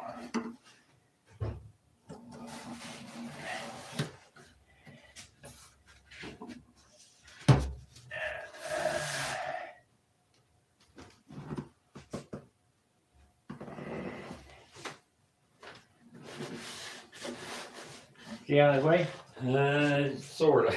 Yeah, he's on his way, but they've got the exit ramp at 35 South is closed. I know, you go north one exit and turn around and go back. Or you can go under the overpass and take the first exit there, and it'll head you straight down this way without going up through downtown. Yeah.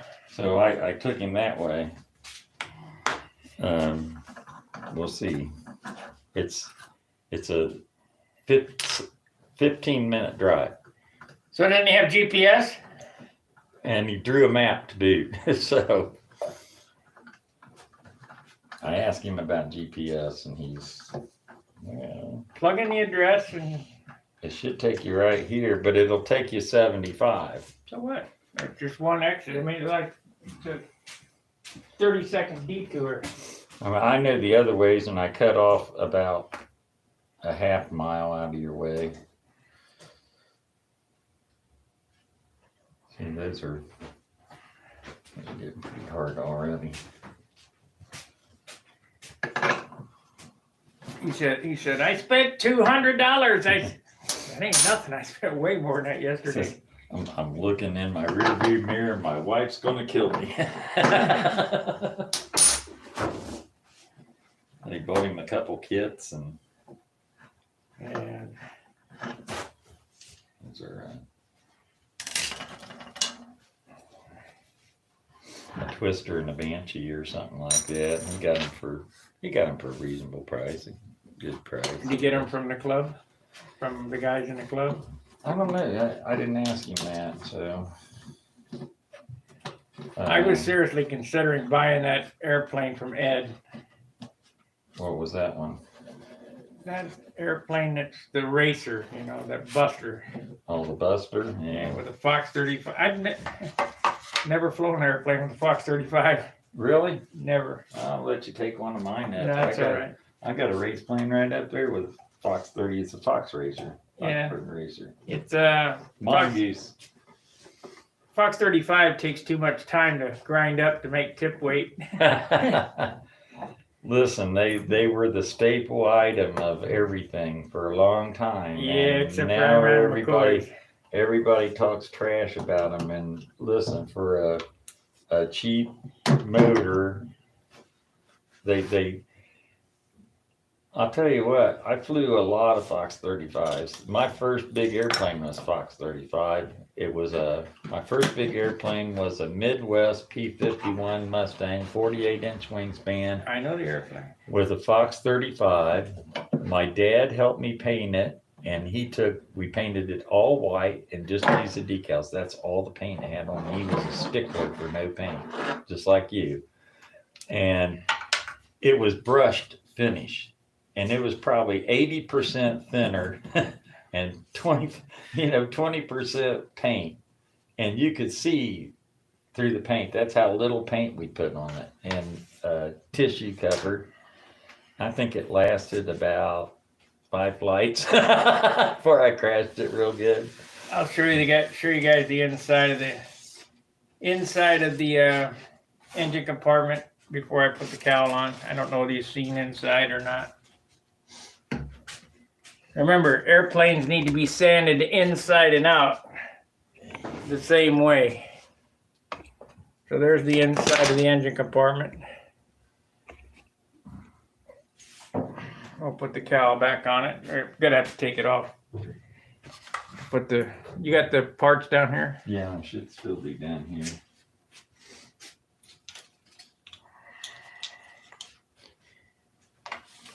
I only got 2 motor mount bolts here. You got a couple more?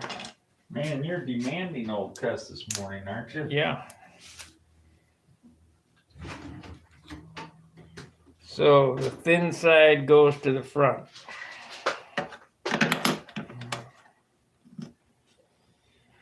What length are you using? These look like to be 1 inch. 2 inch. Yeah, right. I'd like to see you screw those through the top of that fuselage. No, thanks. I need Those washers. The same length. I need washers. Tell me if they're the same length. I can get the washers. Yep, I need 3 washers. Man, alive. Yep, same length. See, number 4 washers, 3 washers. You get them back. I got to give you a hard time, man. That's what I'm here for, is to give everybody a hard time.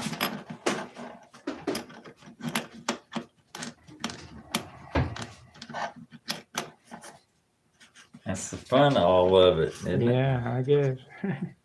You do it too, so don't you give me a bunch of crap. Didn't I give you 3 washers? I have 3 washers. I see 2. You did. I'm having a hell of a time getting this thing together. Blind as a bat today.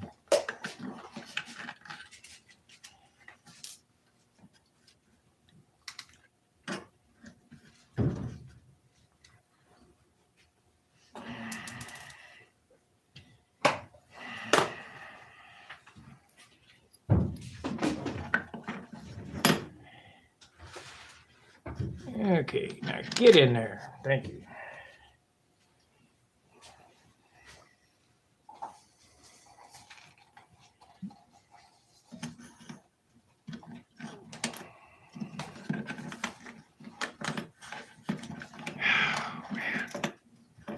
Having problems.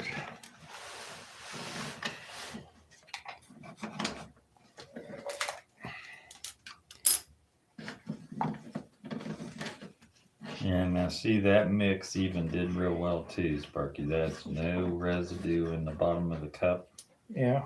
not even in the hard corners.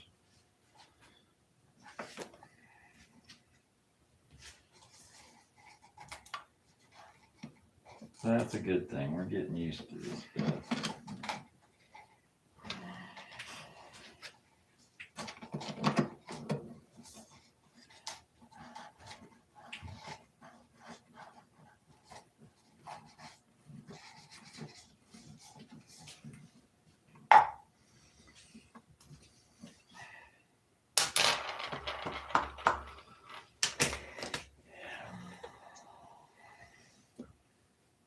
Stuff's messy, that's for sure.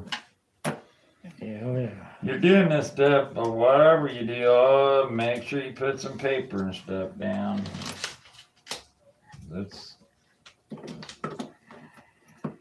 is definitely messy stuff. Do it where you don't have to worry about maybe dripping a little bit. Have plenty of tissues around.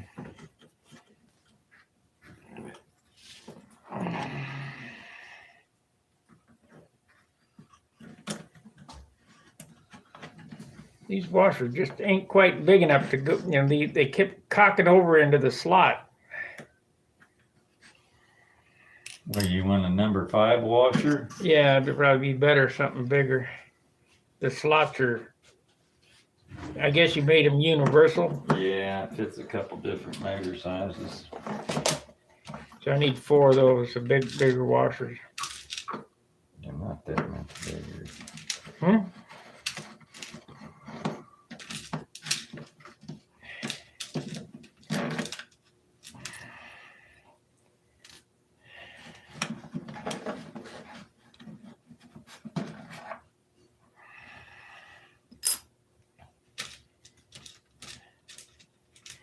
Doesn't matter if there's 632, I'll leave the washer on it, whatever.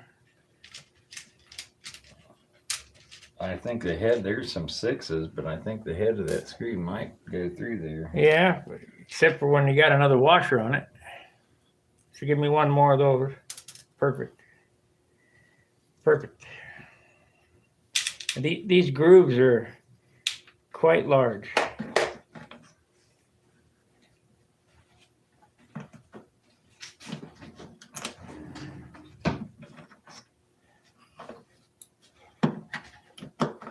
Yep, that works good.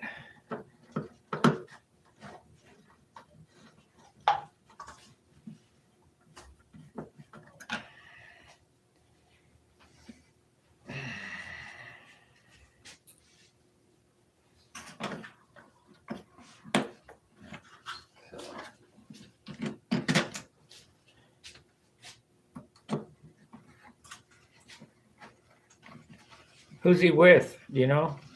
I don't know, it acted like he was by himself. Of course, it don't matter. Chris, that name? Everson, yeah. Do I know him? We met him in Cleveland at the contest.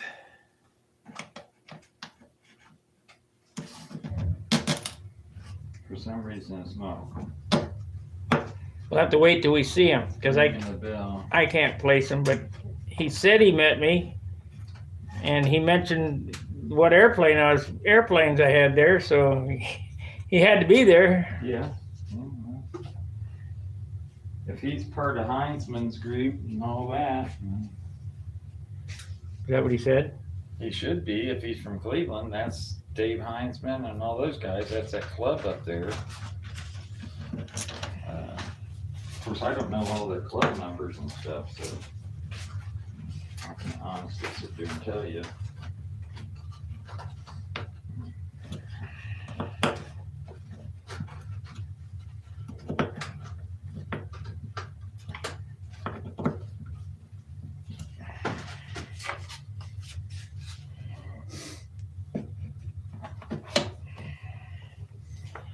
How much more you got to go sanding wise and stuff? Have you gone over everything and checked it all out? Yeah, I'm cool.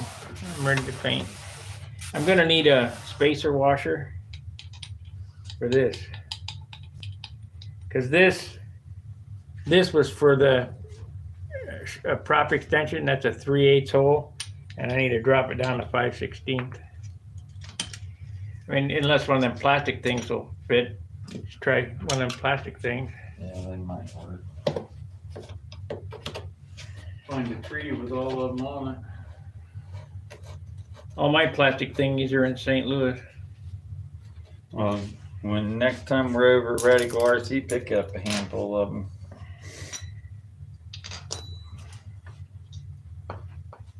They give them away, so. Those ought to come with all APC props too. And I think that's what they're for. Yeah. And you know what? None of these fit. Oh, wait a minute, maybe.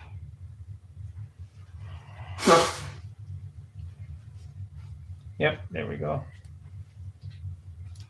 That's a metric spinner back plate, so it should fit. Those are metric.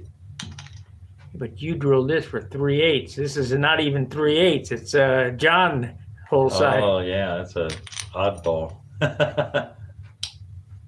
It works so perfect.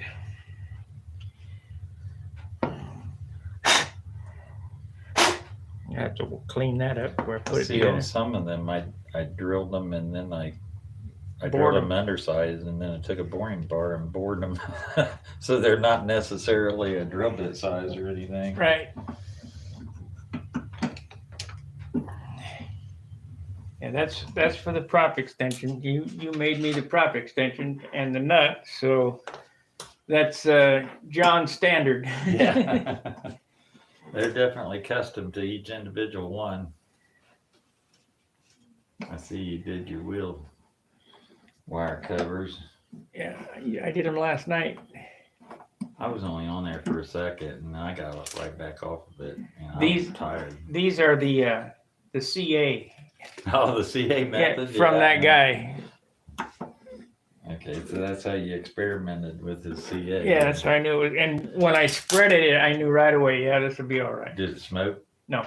Didn't smoke? Well, that's okay. He told you, he mentioned why it wouldn't smoke. You got a little rough spot in this billet area right here on the side.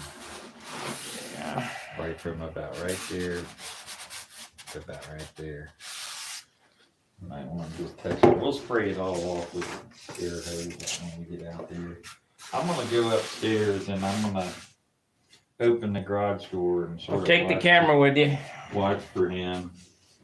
and I'll be right up. Take the camera.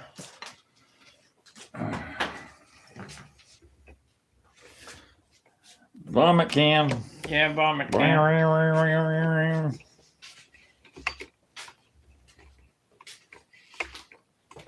We'll be flying out the door here. I gotta pee. Gotta look at the hanger.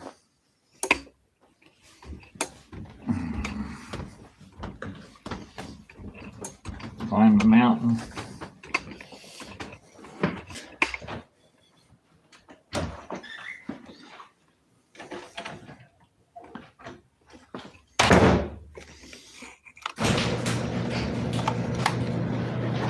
Open up the garage door. Get this thing plugged in.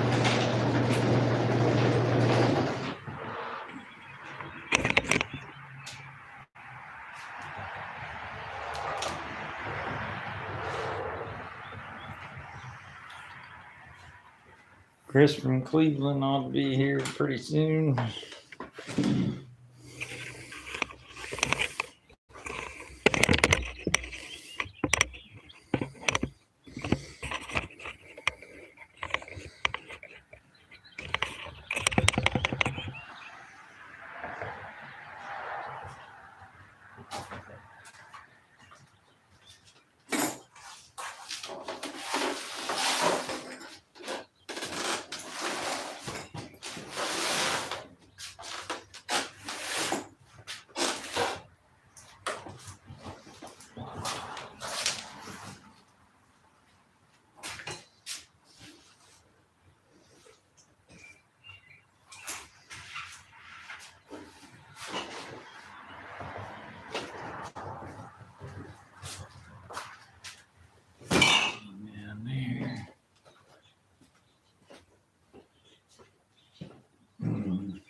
No bit noise, boys. Plug the compressor in.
Thank you.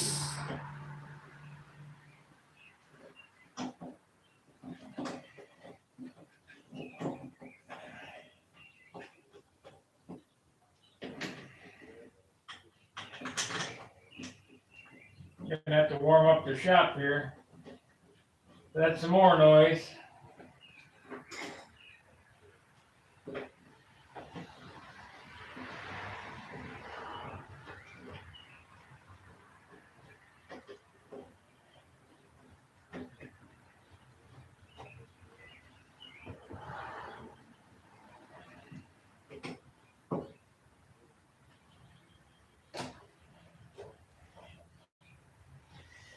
Okie dokie.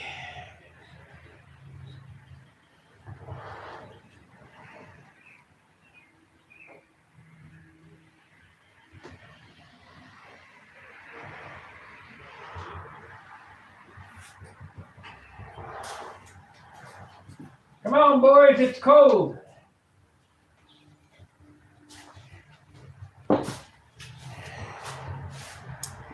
Okay, I had a couple of spots John wanted me to look at.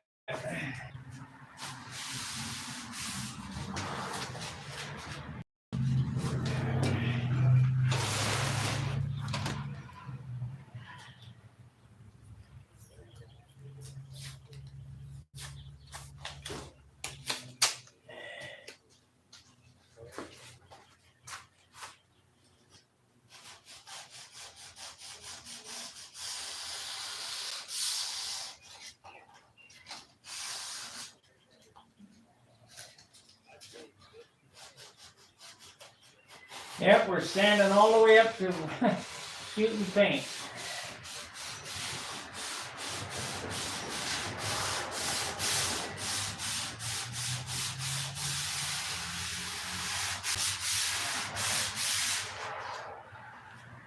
I'm gonna turn on the heat because it's cold.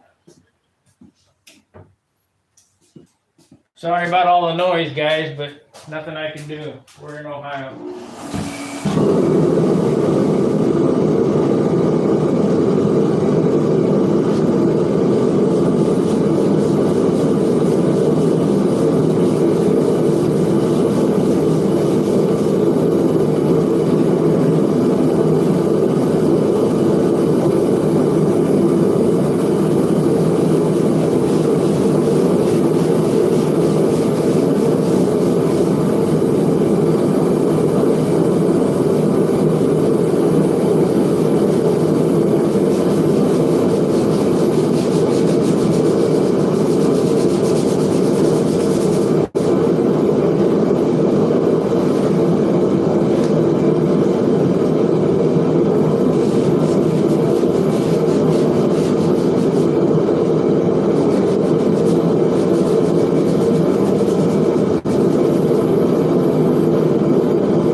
Well, the jets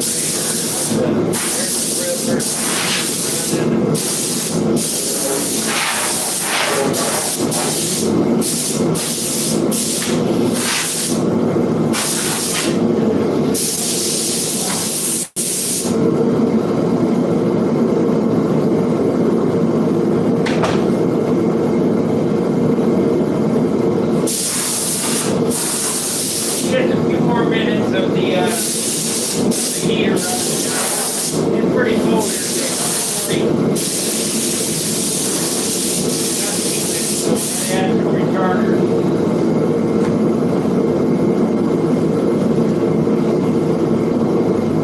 By the looks of it, it looks like I'm going to go over my allocated limit paint because that's all I got left right here. I'm not sure that's going to be able to do this.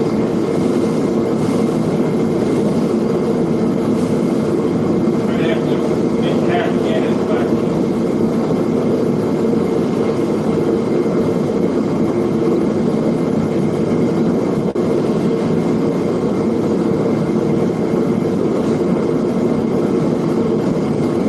These airplanes are just so damn big.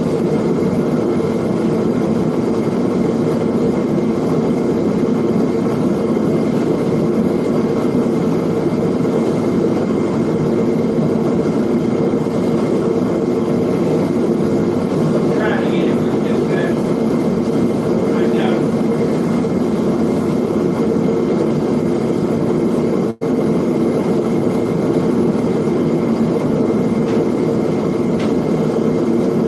Let's see if we got any chatter.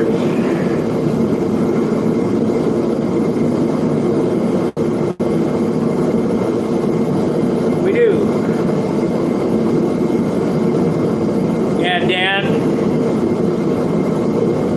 No, it's in the 40s over here. It's only 50 in the garage here. And Dan, you better not be sitting there.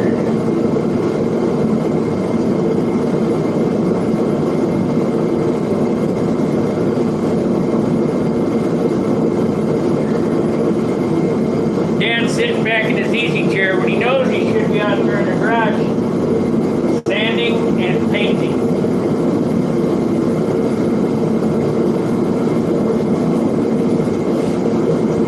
Not a whole lot of time left.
day this thing will be like a diamond.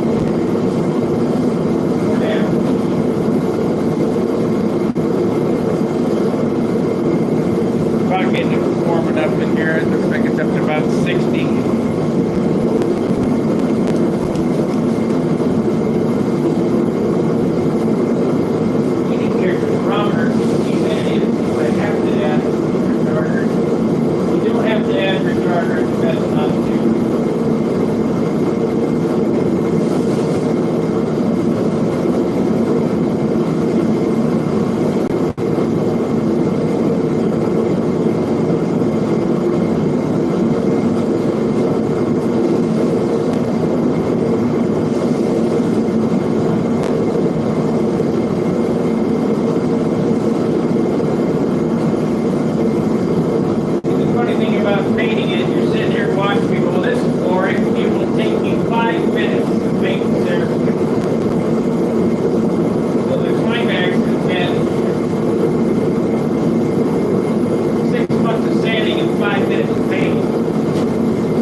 One more wipe down and we'll shoot the paint.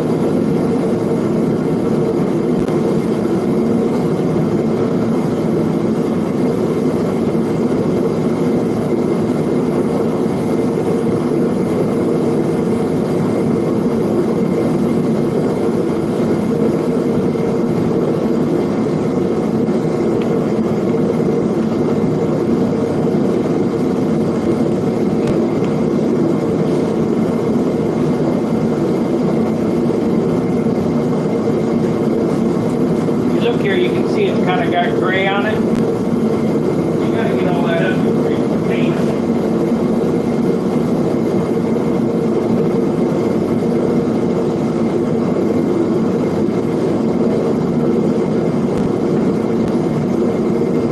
And depending on your furnace, I can turn the heat off for a minute. It's getting hot in here. Okay, so that should make it easier to hear me. Yeah, 69. Yeah, sure.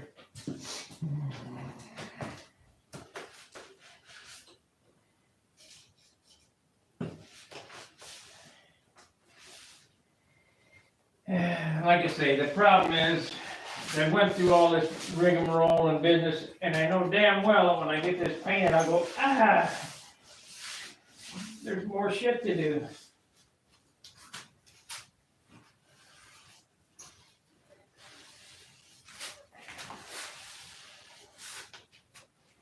Still pulling up a lot of gray dust.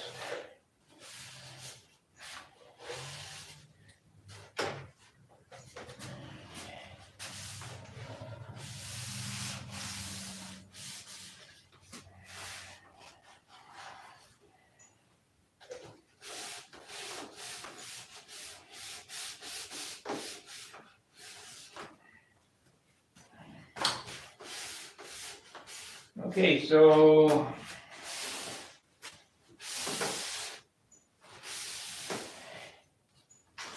about ready.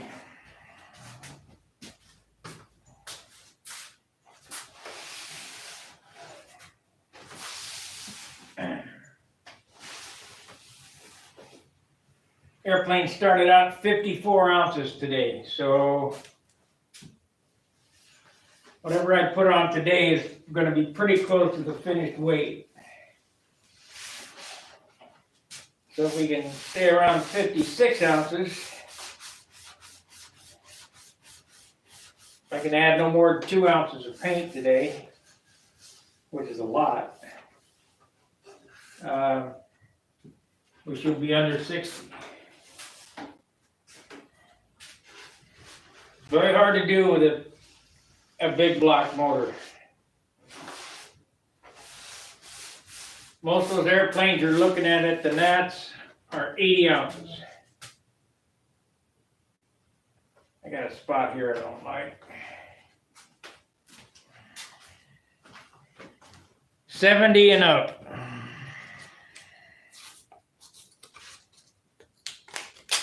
And if you talk Al Rabe, he had his critical mass, that was 100. 100 ounces, holy shit.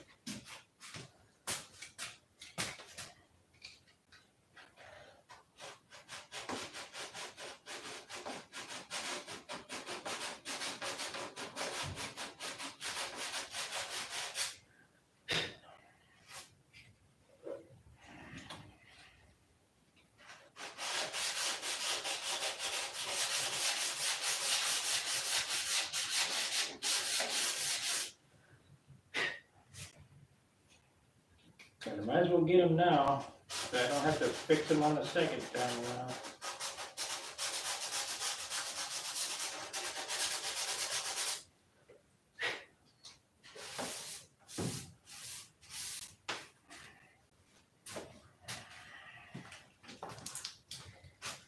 It'll probably be one more white paint session before the trim goes on.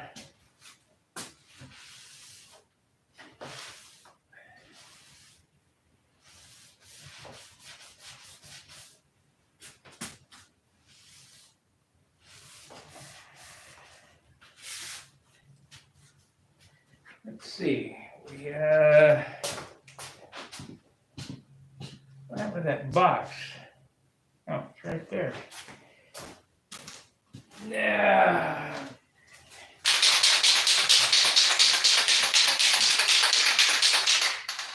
You know what, I'm gonna bring, or maybe I can't, maybe I can zoom in so you can see better what I'm doing. There we go. Now it's a little bit too big.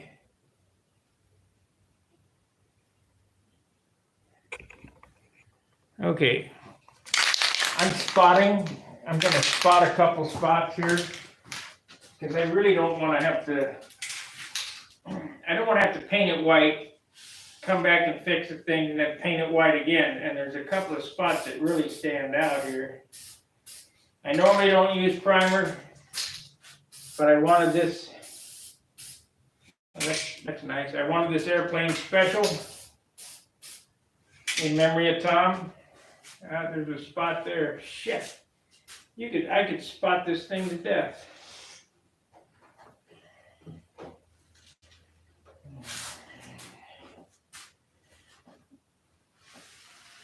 The guy who designed the classic Continental, there's another spot.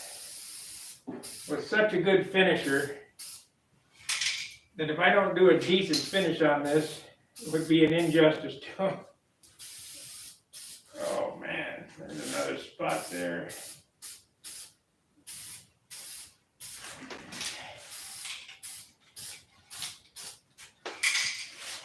Oh crap. At least they're on the underside, but I'm gonna take care of them before we go on. Got a spot there, it's terrible. And a spot there, it's terrible.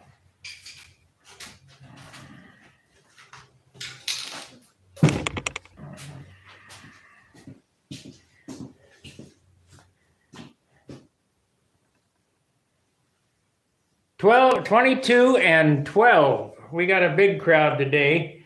Like, subscribe, and share. Super chats help if you can. Please consider becoming a paid subscriber. I think tonight I'm going to start on the RC airplane.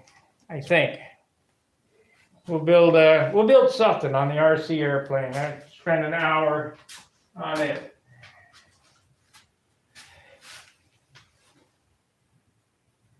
Of course, I really need to work on this too. I don't know what we're gonna do.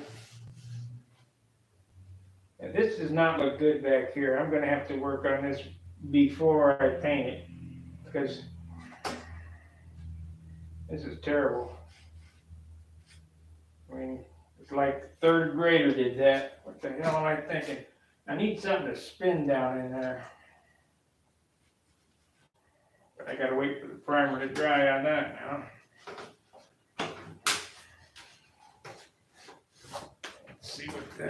See if this rudder here, what this did.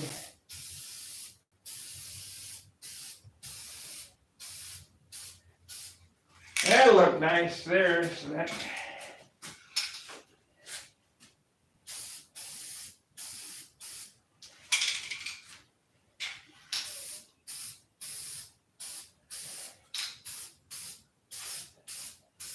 If you want a light airplane, stay away from this primer. But like I said, I'm putting it on because I want it to be pretty nice, you know, special.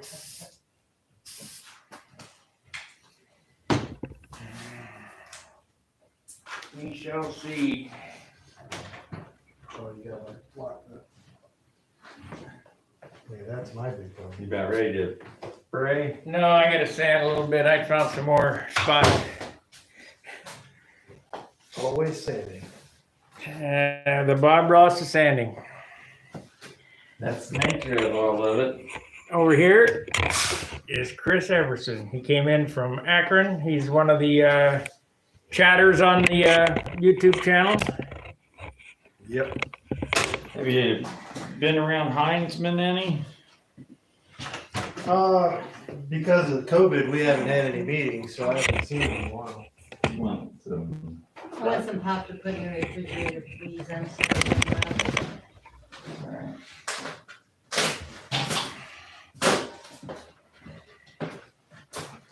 We got all kinds of other pop, but Yeah, that ATM thing at that swap meet, that's evil. What does it charge you? $3. That's normal. Yeah, Why is it evil? because then I was about to run out of money and I was like, oh, I want that. Run over there. Yeah, it's easy. Too easy. That's all right. I came with a budget and I spent it all. Yeah, yeah, I still have money left over, so I'm good. I just found something I couldn't pass up. I'm gonna be building that Astro Hog. Did you see the one that was down there? They had one built. I had one on a rack down there. Monocoat. I didn't really take a real good look at it. Mine won't be monocoat. Yeah, you said you were gonna polyspan it. Yeah, it'll be a nice airplane. Yeah, that looked pretty worn out, the one I saw. Well, does this look as nice as it does on the internet? Very nice, very nice. Yeah, well, there's some spots yet. I'm waiting. I just spotted them with primer. I did Phillips, of course. Yeah. And this little lump on the side here, the blister. Looks like a third grader did it.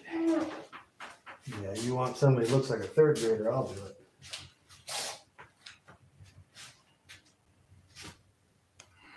So you know what I do? I wouldn't worry about that right now. I'd go ahead and paint the damn thing white and then come back and fix them because you know what it's gonna do. It's gonna pop up little things and you're gonna see them. It's gonna bring out all those little imperfections. Oh, I know. I just don't want to, I don't want that many fixing spots. I know, but they're gonna be there. It's a guarantee.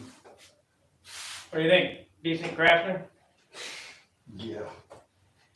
He's ultimate all craftsman. I see all his screw ups. Yeah.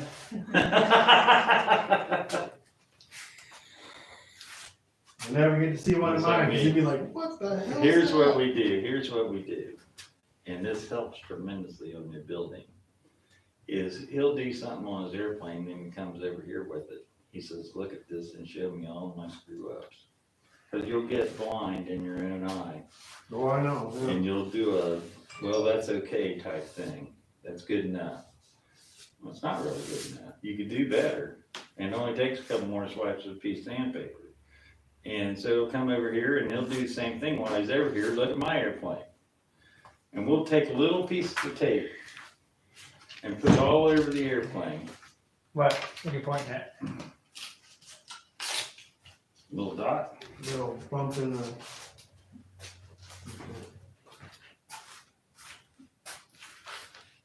Yeah. See, I'm learning. Never so slight. Yeah, it's.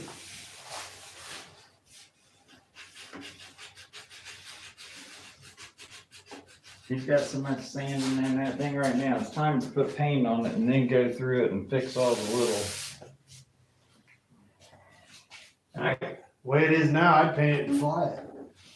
Yeah, well, you paint it and lose because because they go at the gnats, they go, hey, you missed that. What about that? What do you do about this? I'm not Nats worthy at this point, so I'm not overly concerned about it at this point. What skill level are you flying? You're flying Stunt. So what skill level are you flying at? Probably beginner. You can't do the whole pattern. Can you fly inverted yet? You can do the whole pattern. Then you can do it. You can do the whole pattern because it's just a combination of loops. Loops. Loops that look square or loops that look round. Well, Just do a loop with 4 little bumps on it, not the Yeah, square. I watched the other guys, just, and I'm like, well, okay, that's a square, Kinda. kinda. If The you potato. can fly Yeah. comfortably inverted at 12 feet or whatever, you don't have to be down here at 4 feet because you're moving up the ladder. You realize that you're moving up the ladder, so to keep everything high. They're not judging intermediate and advanced. Advanced, they start judging bottoms and the super quality of the maneuver, make it really looking good. Right. Intermediate, basically the intermediate, same all spot. they're looking at is that you make some kind of a recognizable shape. You know, a square could be 8-sided, but if you can make it 5-sided instead of 8-sided, Yeah. then you score higher. A triangle, sort of a triangle. And bottoms aren't even involved in anything. Intersections, they can be overlap. They, you can walk your loops as long as they're the same size and they look round. Well, I can make good round loops. Way I say it is, Took if you me could, a while to get used to not trying to snap it over, it's like my loop was about 3 foot diameter.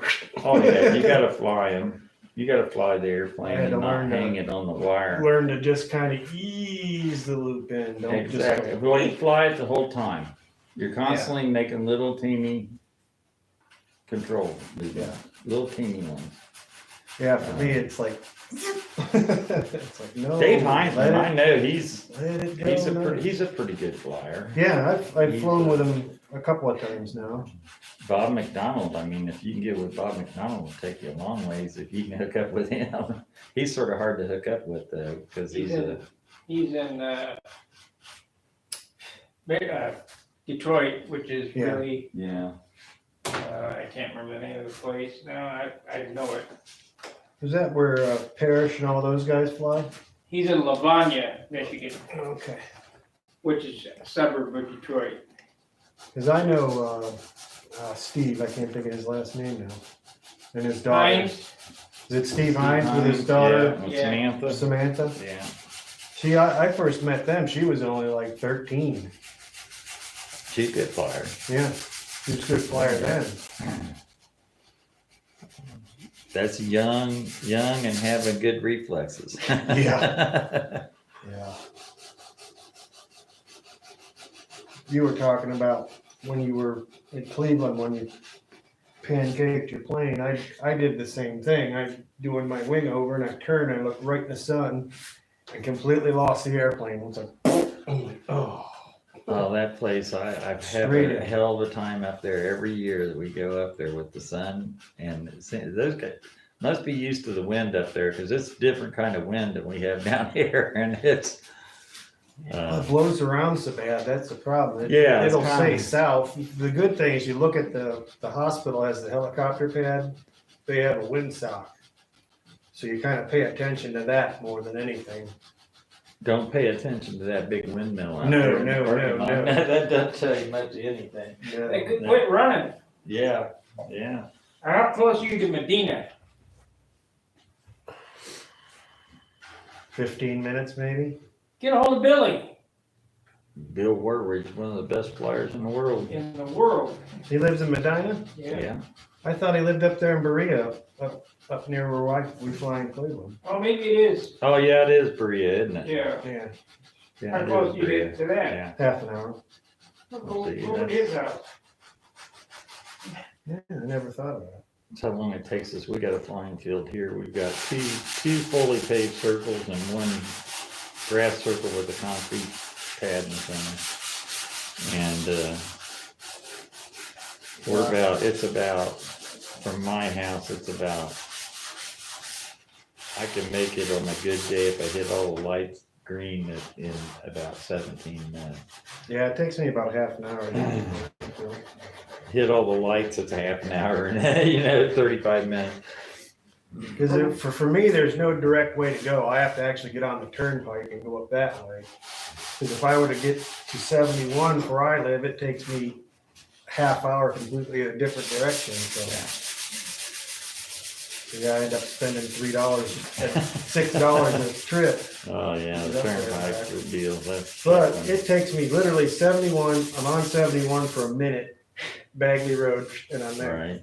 So Right, well, it's really not. Bagley bad. Road, why does that sound familiar? That's where the fairgrounds are. Fairgrounds is. It's That's where we Bagley fly. Road, the motels and all that. Right there off 71.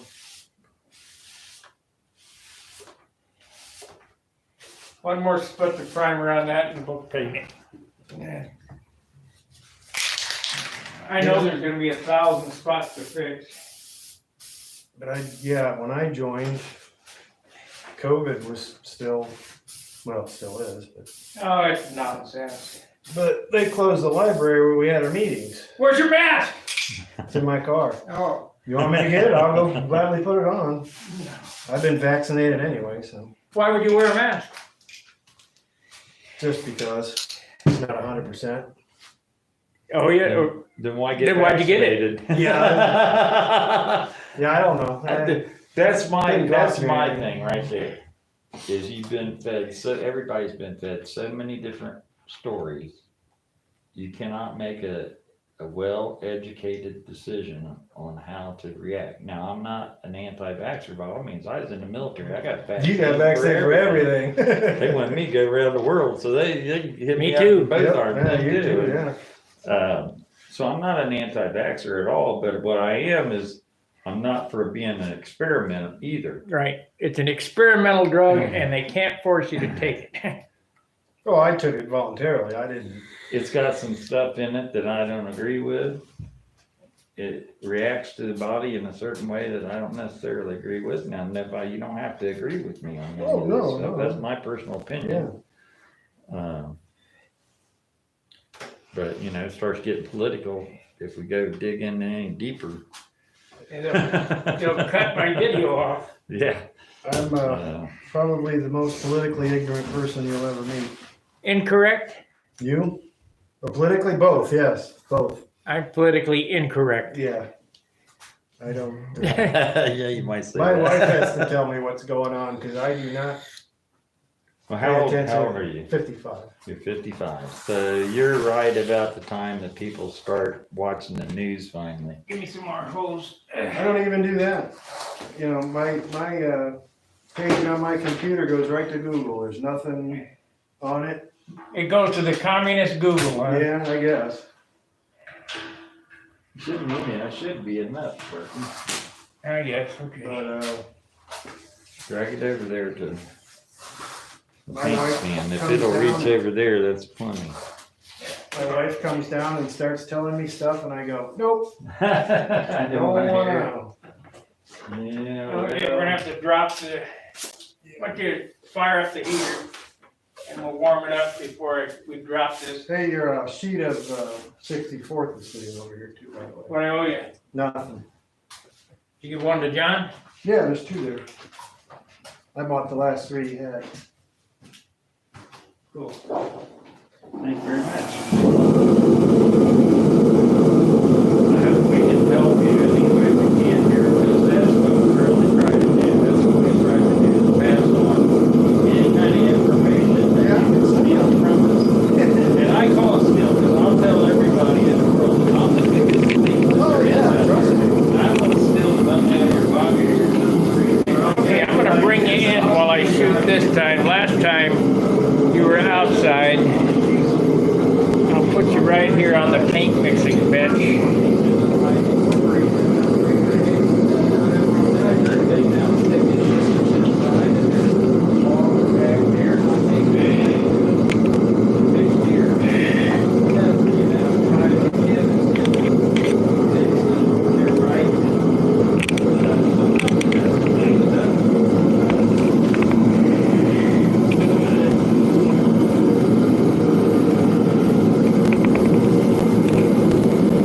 There we go.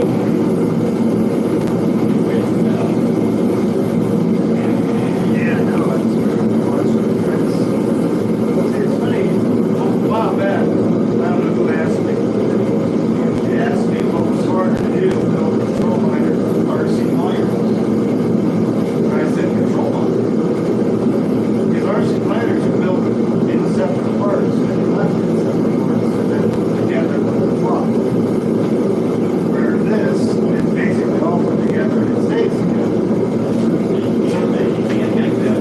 Oh, yeah, twice as heavy, yeah. Twice as heavy. All right, I'm gonna have to set this. Put some, My problem is I was always starter and then, what's his name? Put some light.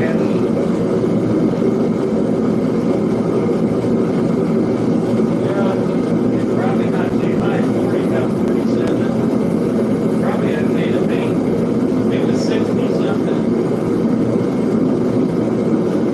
We did it the other day. my biggest problem is I was always told to lean on is to build it first and then cover it.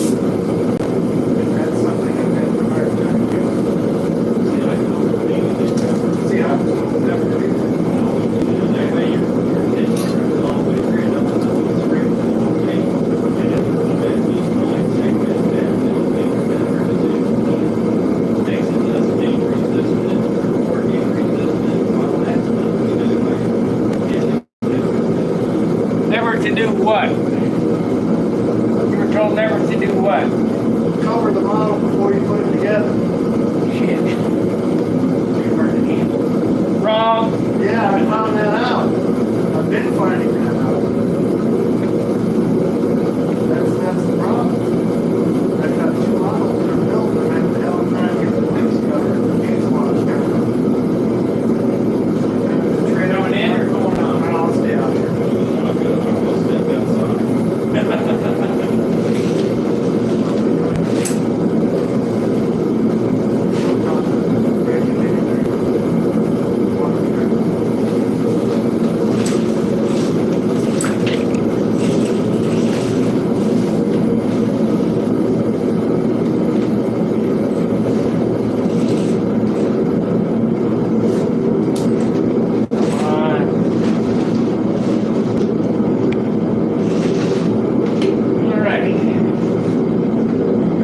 Okay, guys, we're gonna shoot this now.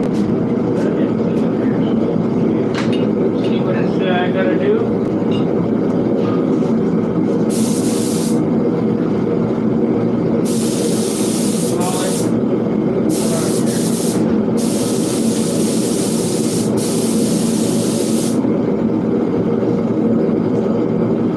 Thinner than this.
what's left for my base coat paint. So we're gonna mix up some more white.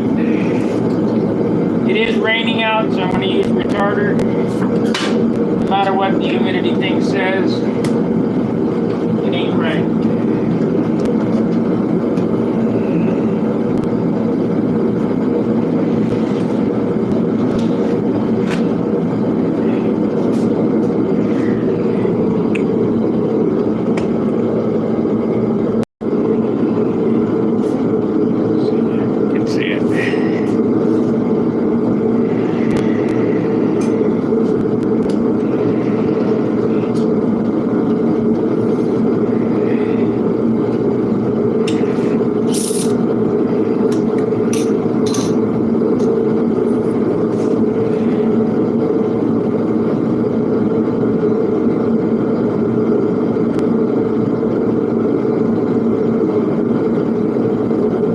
Wondering what the heck is going on here. So that is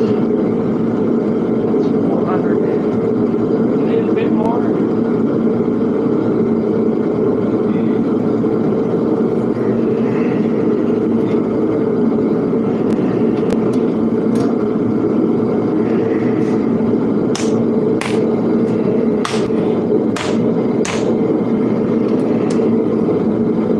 Yeah, that's white base.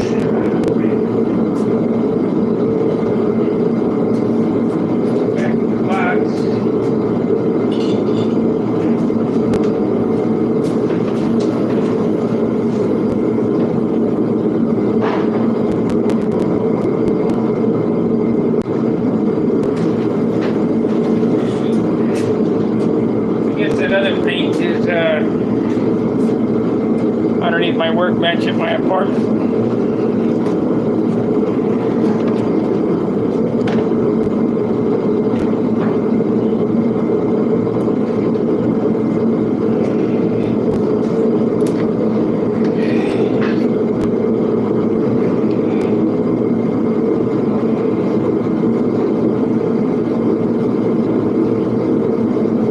A little bit of white paint on my brand new Levi's.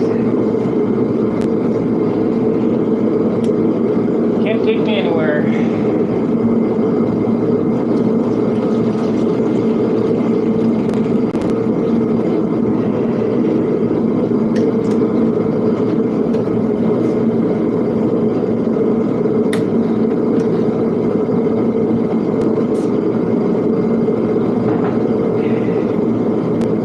Okay, it is raining out. We're gonna add a little retarder. Not much, because it makes the paint rubbery.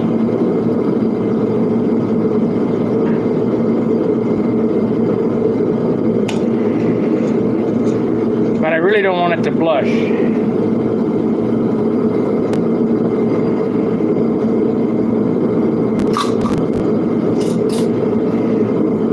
Now I have all this paint. That doesn't mean I need to use it all. I'm only going to use enough to cover it.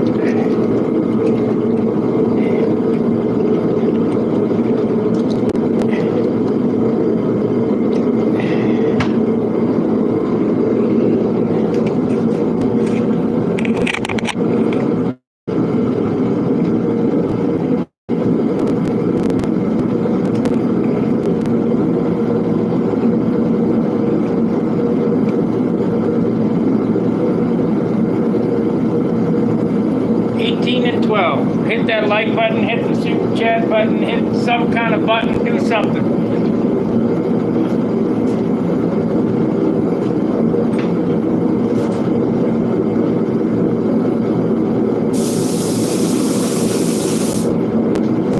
Okay. So basically what I just shot on my airplane in that little spot was just sprayed thinner.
is a dark spot. This first coat.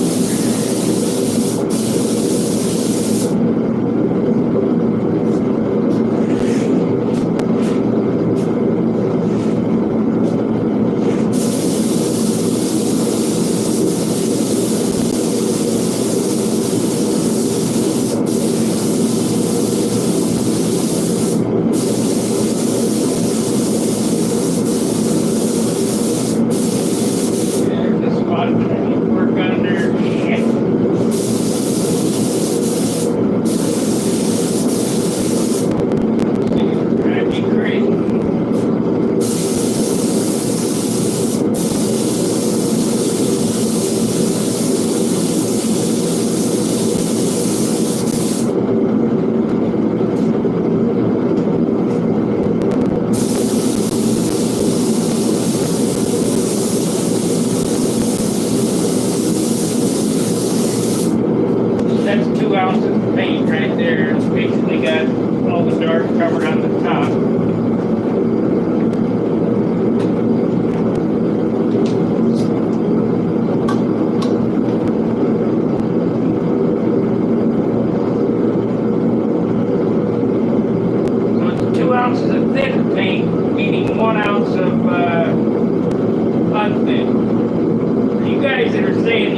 250 degrees in here.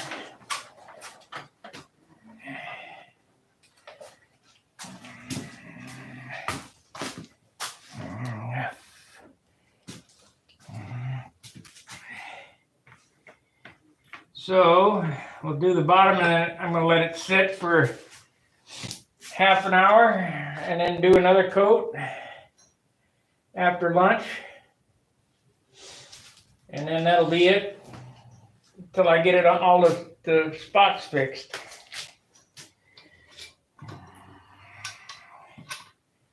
Never gonna be a 20 pointer, but it will be a 19.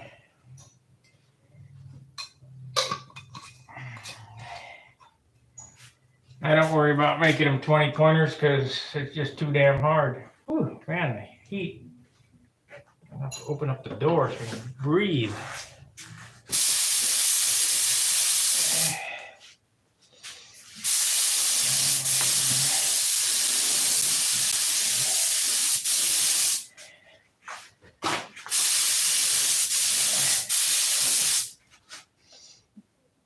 Oh, man.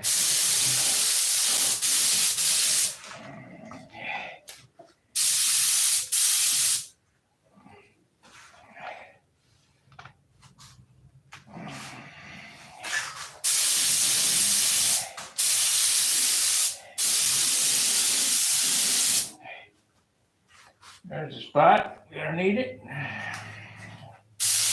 it on that.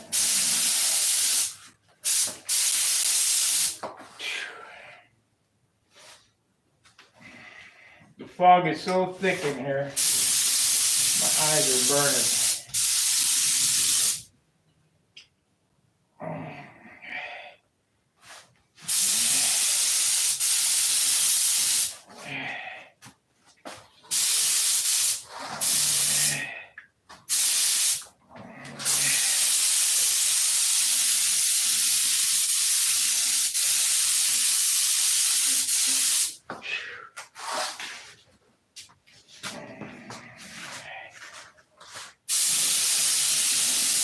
That retarder really gets at you. I don't know what it is.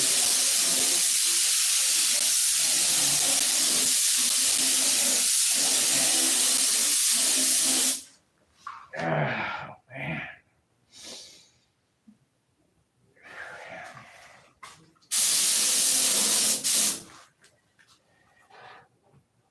Looks to me I got a paper repair there. Not a big deal, just a pain in the ass. I've sanded through on the edge. Doesn't take a patch. I always get one on every airplane. It's on the bottom.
I might have to take a break. I can't hardly breathe.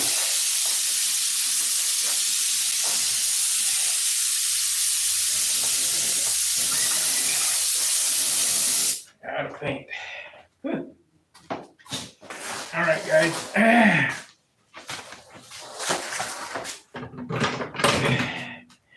We'll walk outside, sit with the guys outside.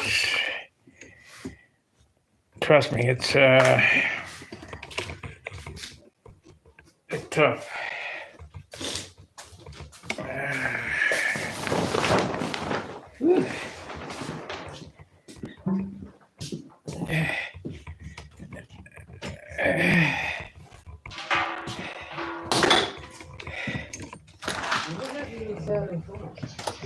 Whew. You Can tell you breathe? me. No, no, I can't. Did you crack the garage door? Not the front one.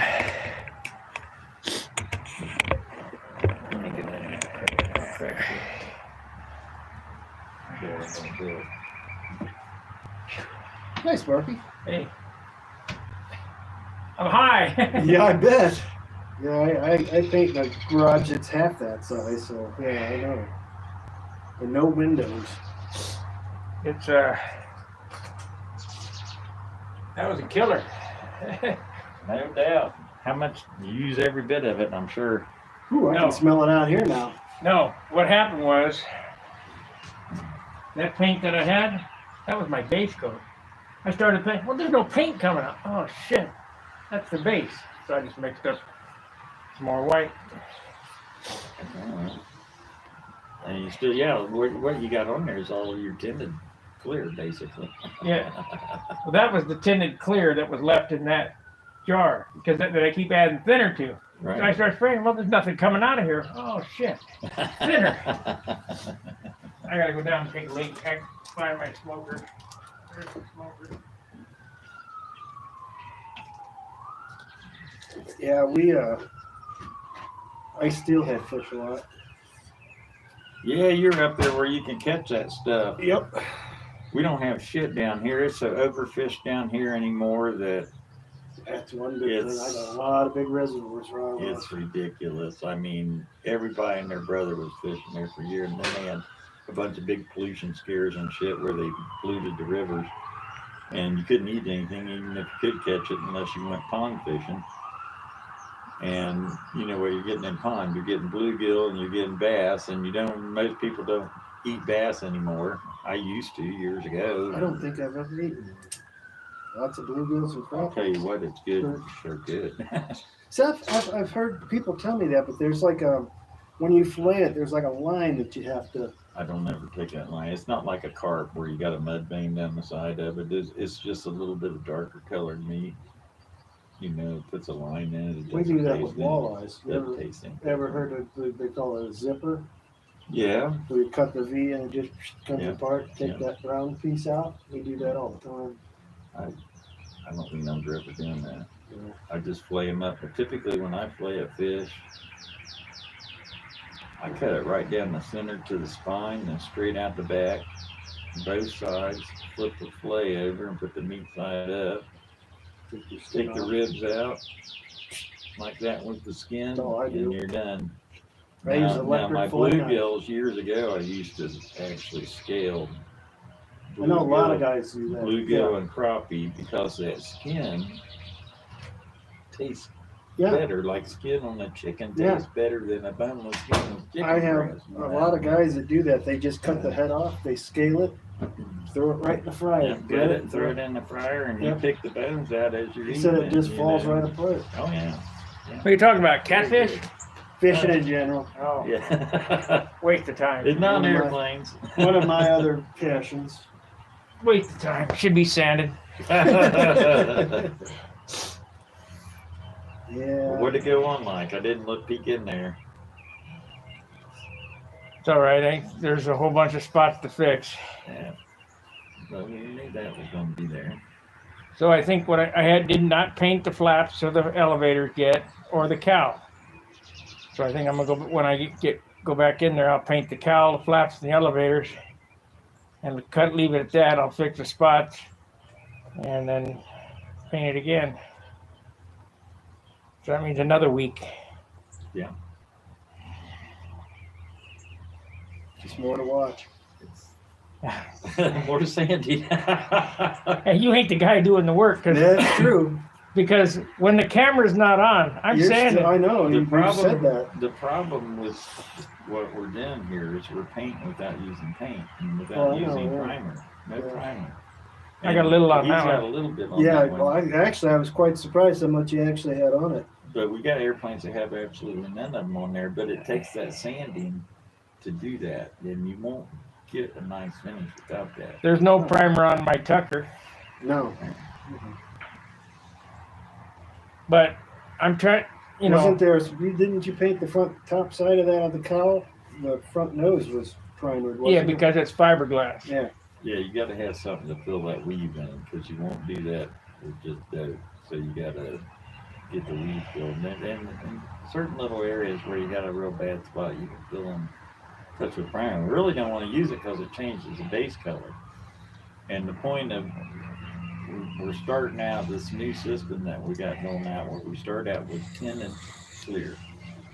And our base coats on our bare wood, we put on tinted clear. It's only like a tablespoon or two tablespoons and a quart of thin dough, clear dough. And it's just white. 2 tablespoons added to it. So it doesn't add all that weight, the color, but it starts your white color from the very base out. By the time, see the white that's on this airplane before was all just tinted clear. Right, right. So he was almost to white before he puts the white on, and then it takes a lot less paint that way. Took 3 cup fills to do a coat, but that doesn't include the flaps or the, so before. So then, what's the difference to the stuff that I bought that's already tinted? What'd you buy? The Insignia white From who? from Wix. Well, it's not tinted, it's It's straight dope. just dope. It's just dope. Well, no, it's the Insignia white is straight dope, but they just add whatever to it. Yeah, it'd be Okay. insignia red, insignia white, insignia blue, insignia green, orange, yellow, purple, whatever. It's a regular color. Okay, here's how paint is made. They have a base, which is clear. Mm-hmm. They have a binder, which is a chemical that binds that thing. And in this case, it's toluene. Tooling, yeah. And they add pigment to it to make it white, red, black, whatever. We're talking about, we take clear and add white to it. So we got white or clear with white in it. So it, Right. so And it, that's tinted white. That's tinted clear. This. yeah. It's not white paint. If you put white paint on, it's heavier than tinted clear. Well, Clear is I the guess the lightest- question is then the stuff that I bought is clear that they tint. No, you It's got white. White paint. Okay, it's white paint. All right. It's just white paint. It's Okay. this color, that color paint, or whatever. Okay. You know, whatever color you so choose. Be green, orange, purple, whatever. It's just paint. Made from the factory with a shit pot. The reason why it's heavier, it's got a shit pot of color in it. And so your lightest color is clear. Your next lightest color is black. No, that ain't true. Or Because there's more Or wait a minute. pigment Yellow. to make Yellow. black. Yellow. orange, Orange covers the best. black. I think black's I think- in there somewhere. Is red in there? Red's a clear color I don't know, too. but the heaviest one is white. The heaviest one is white. The heaviest paint you can put on your airplane. And that's normally the base color of every airplane out there, you know. You want to, So, if you want to paint an airplane light, orange is the good way to go. I hate orange. But it's light. yellow. Well, yellow's Yellow, not I that like good. yellow. It doesn't cover very good though. No, it's it's sort too of it's a transparent. clear color. That's the same way with automotive finishes too. Yellow is always clear. Yeah. So It's stifling in there. Oh, it's terrible. And it is. Couldn't hardly breathe. Supposed to be raining here shortly. It's Yeah, been I raining guess for it about is the last now. half hour or so, it's spitting. right before you It's started about painting. lunchtime. Yeah. You hungry, Chris? Oh yeah, I can eat. What are we gonna have? Oh. Taco Bell or Arby's? Ain't gonna be McDonald's down there. Well, we need some human people, man. We need to get some I people. don't wanna eat any A little bit people. of cat or dog or something, throw it in there. Rat. Spoiled meat, put it back into the grinder to be reground. Taco Bell's fine, whatever. They probably got rats in there. Yeah. El Gato, the dogs. Taco Bell's economical. You gonna go get it? I'm gonna stay here. I'll go get it. What are we gonna get? I don't know. Food. Just you want to just order off the value menu and get those burritos that's got the rice and the meat.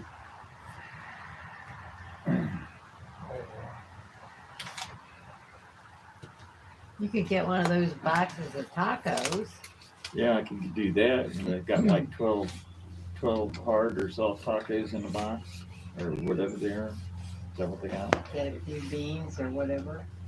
I would like soft taco. You want soft tacos? I Well, don't we want can soft taco. So you get hard taco. You get whatever you want. I think you can get a variety in a box because the soft and hard tacos I think are the same price. Get half and half. Yeah. You into that? Sure. Hot sauce? No hot sauce? No hot sauce. The hotter the better for me. I want rice and beans too. Order a rice, but tell them to give us some damn beans. Yeah, you always just see that little bitty cup. Well, last Not even time a it's cup full, like it was they that gave us a much in the half cup. of a cup full, and that's it's not like a full order. It didn't even have cheese on it. I think it's because we ordered a side of rice, and that's the only way you can order rice is on the side. So they give you a side And of so they beans gave me a too. side of beans too, instead of an order of. Full order of beans, full order of rice. And I want I'd three like to soft have tacos. some rice too. It's good. I'm gonna have to argue with these jackasses for. If they give me a hard time, you're only getting beans. You understand? You get what you get. My dad always used to say. So Well, they'll we'll probably make sure mess we it have up plenty of anyway, beans. right? There's a possibility of that. All right, I'll be back in a few. You gonna go with them? Yeah, I'll go with it. I'm gonna paint. You're gonna pay. Yeah. I'll go with it. Out this way. I don't get much painting time, so I gotta paint. Okay, I'm gonna fire up the heater again. We got 18 waters. I'm sorry about the noise, but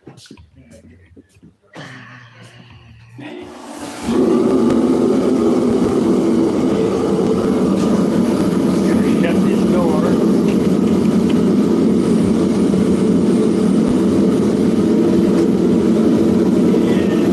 Crack.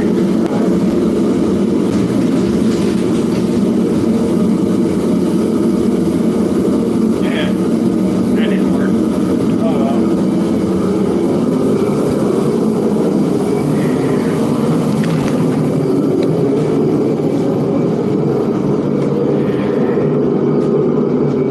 You don't look too bad. I mean, first coat.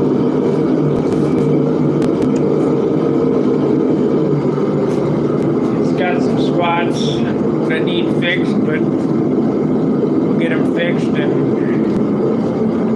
I'm gonna get another coat on it, I think. At least in the spots where it needs it. Right here, it's still pretty. It's kind of a light gray. There's not much paint on this thing. Then we got a spot back here.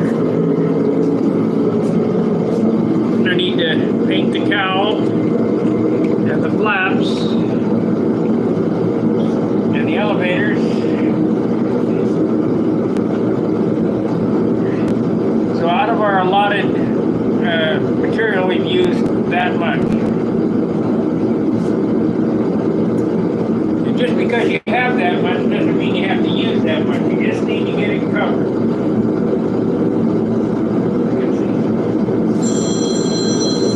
Oh, geez. Oh, crap. Hello.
probably touch this stuff up at the apartment there with my airbrush outside.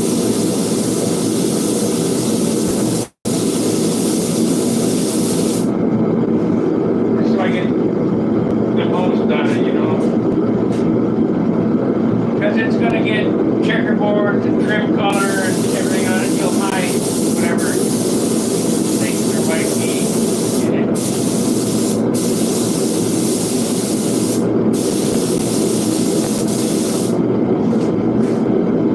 Yeah, I see it. That spot there is gonna drive me through.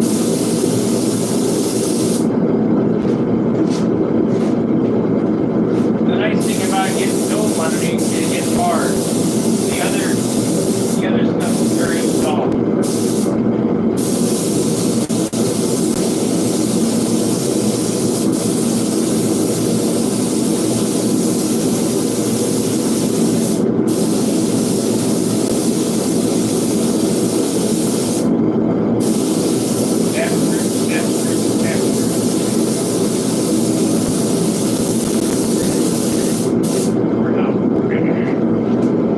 Run it again.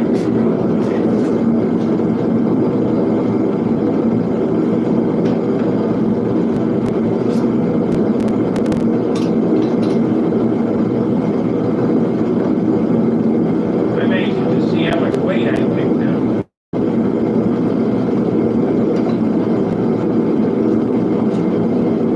It's all about weight.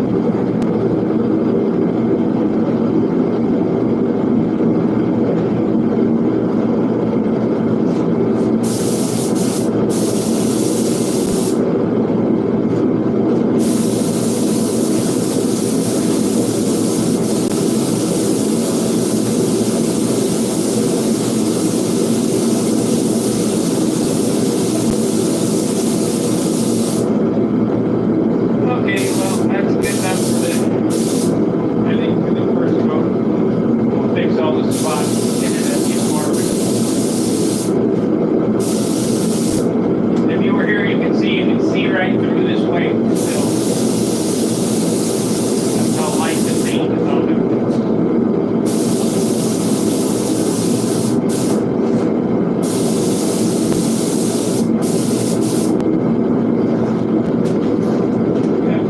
That guy came in there, I don't know where that came from.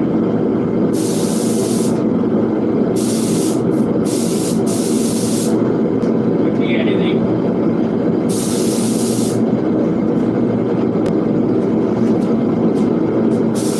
At least that's not the wheel strut, the air tube itself.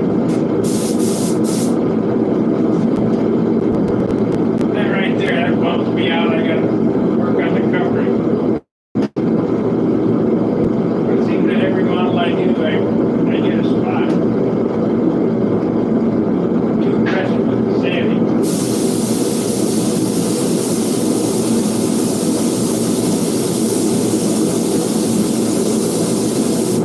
Or you do one of those, because that's what takes the people.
go.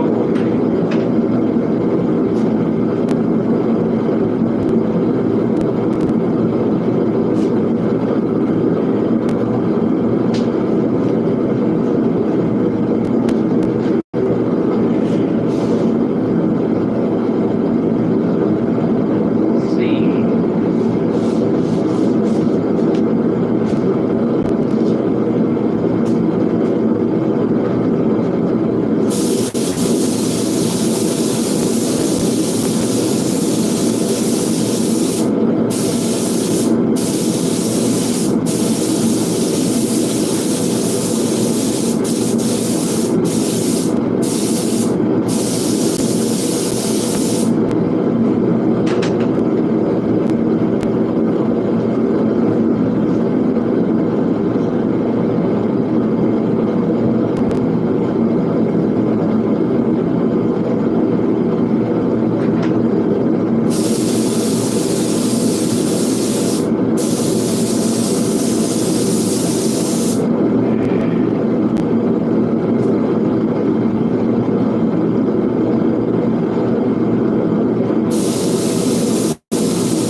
That's unusual for dope.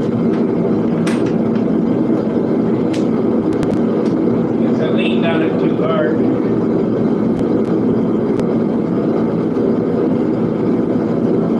Not a big deal. Come right up.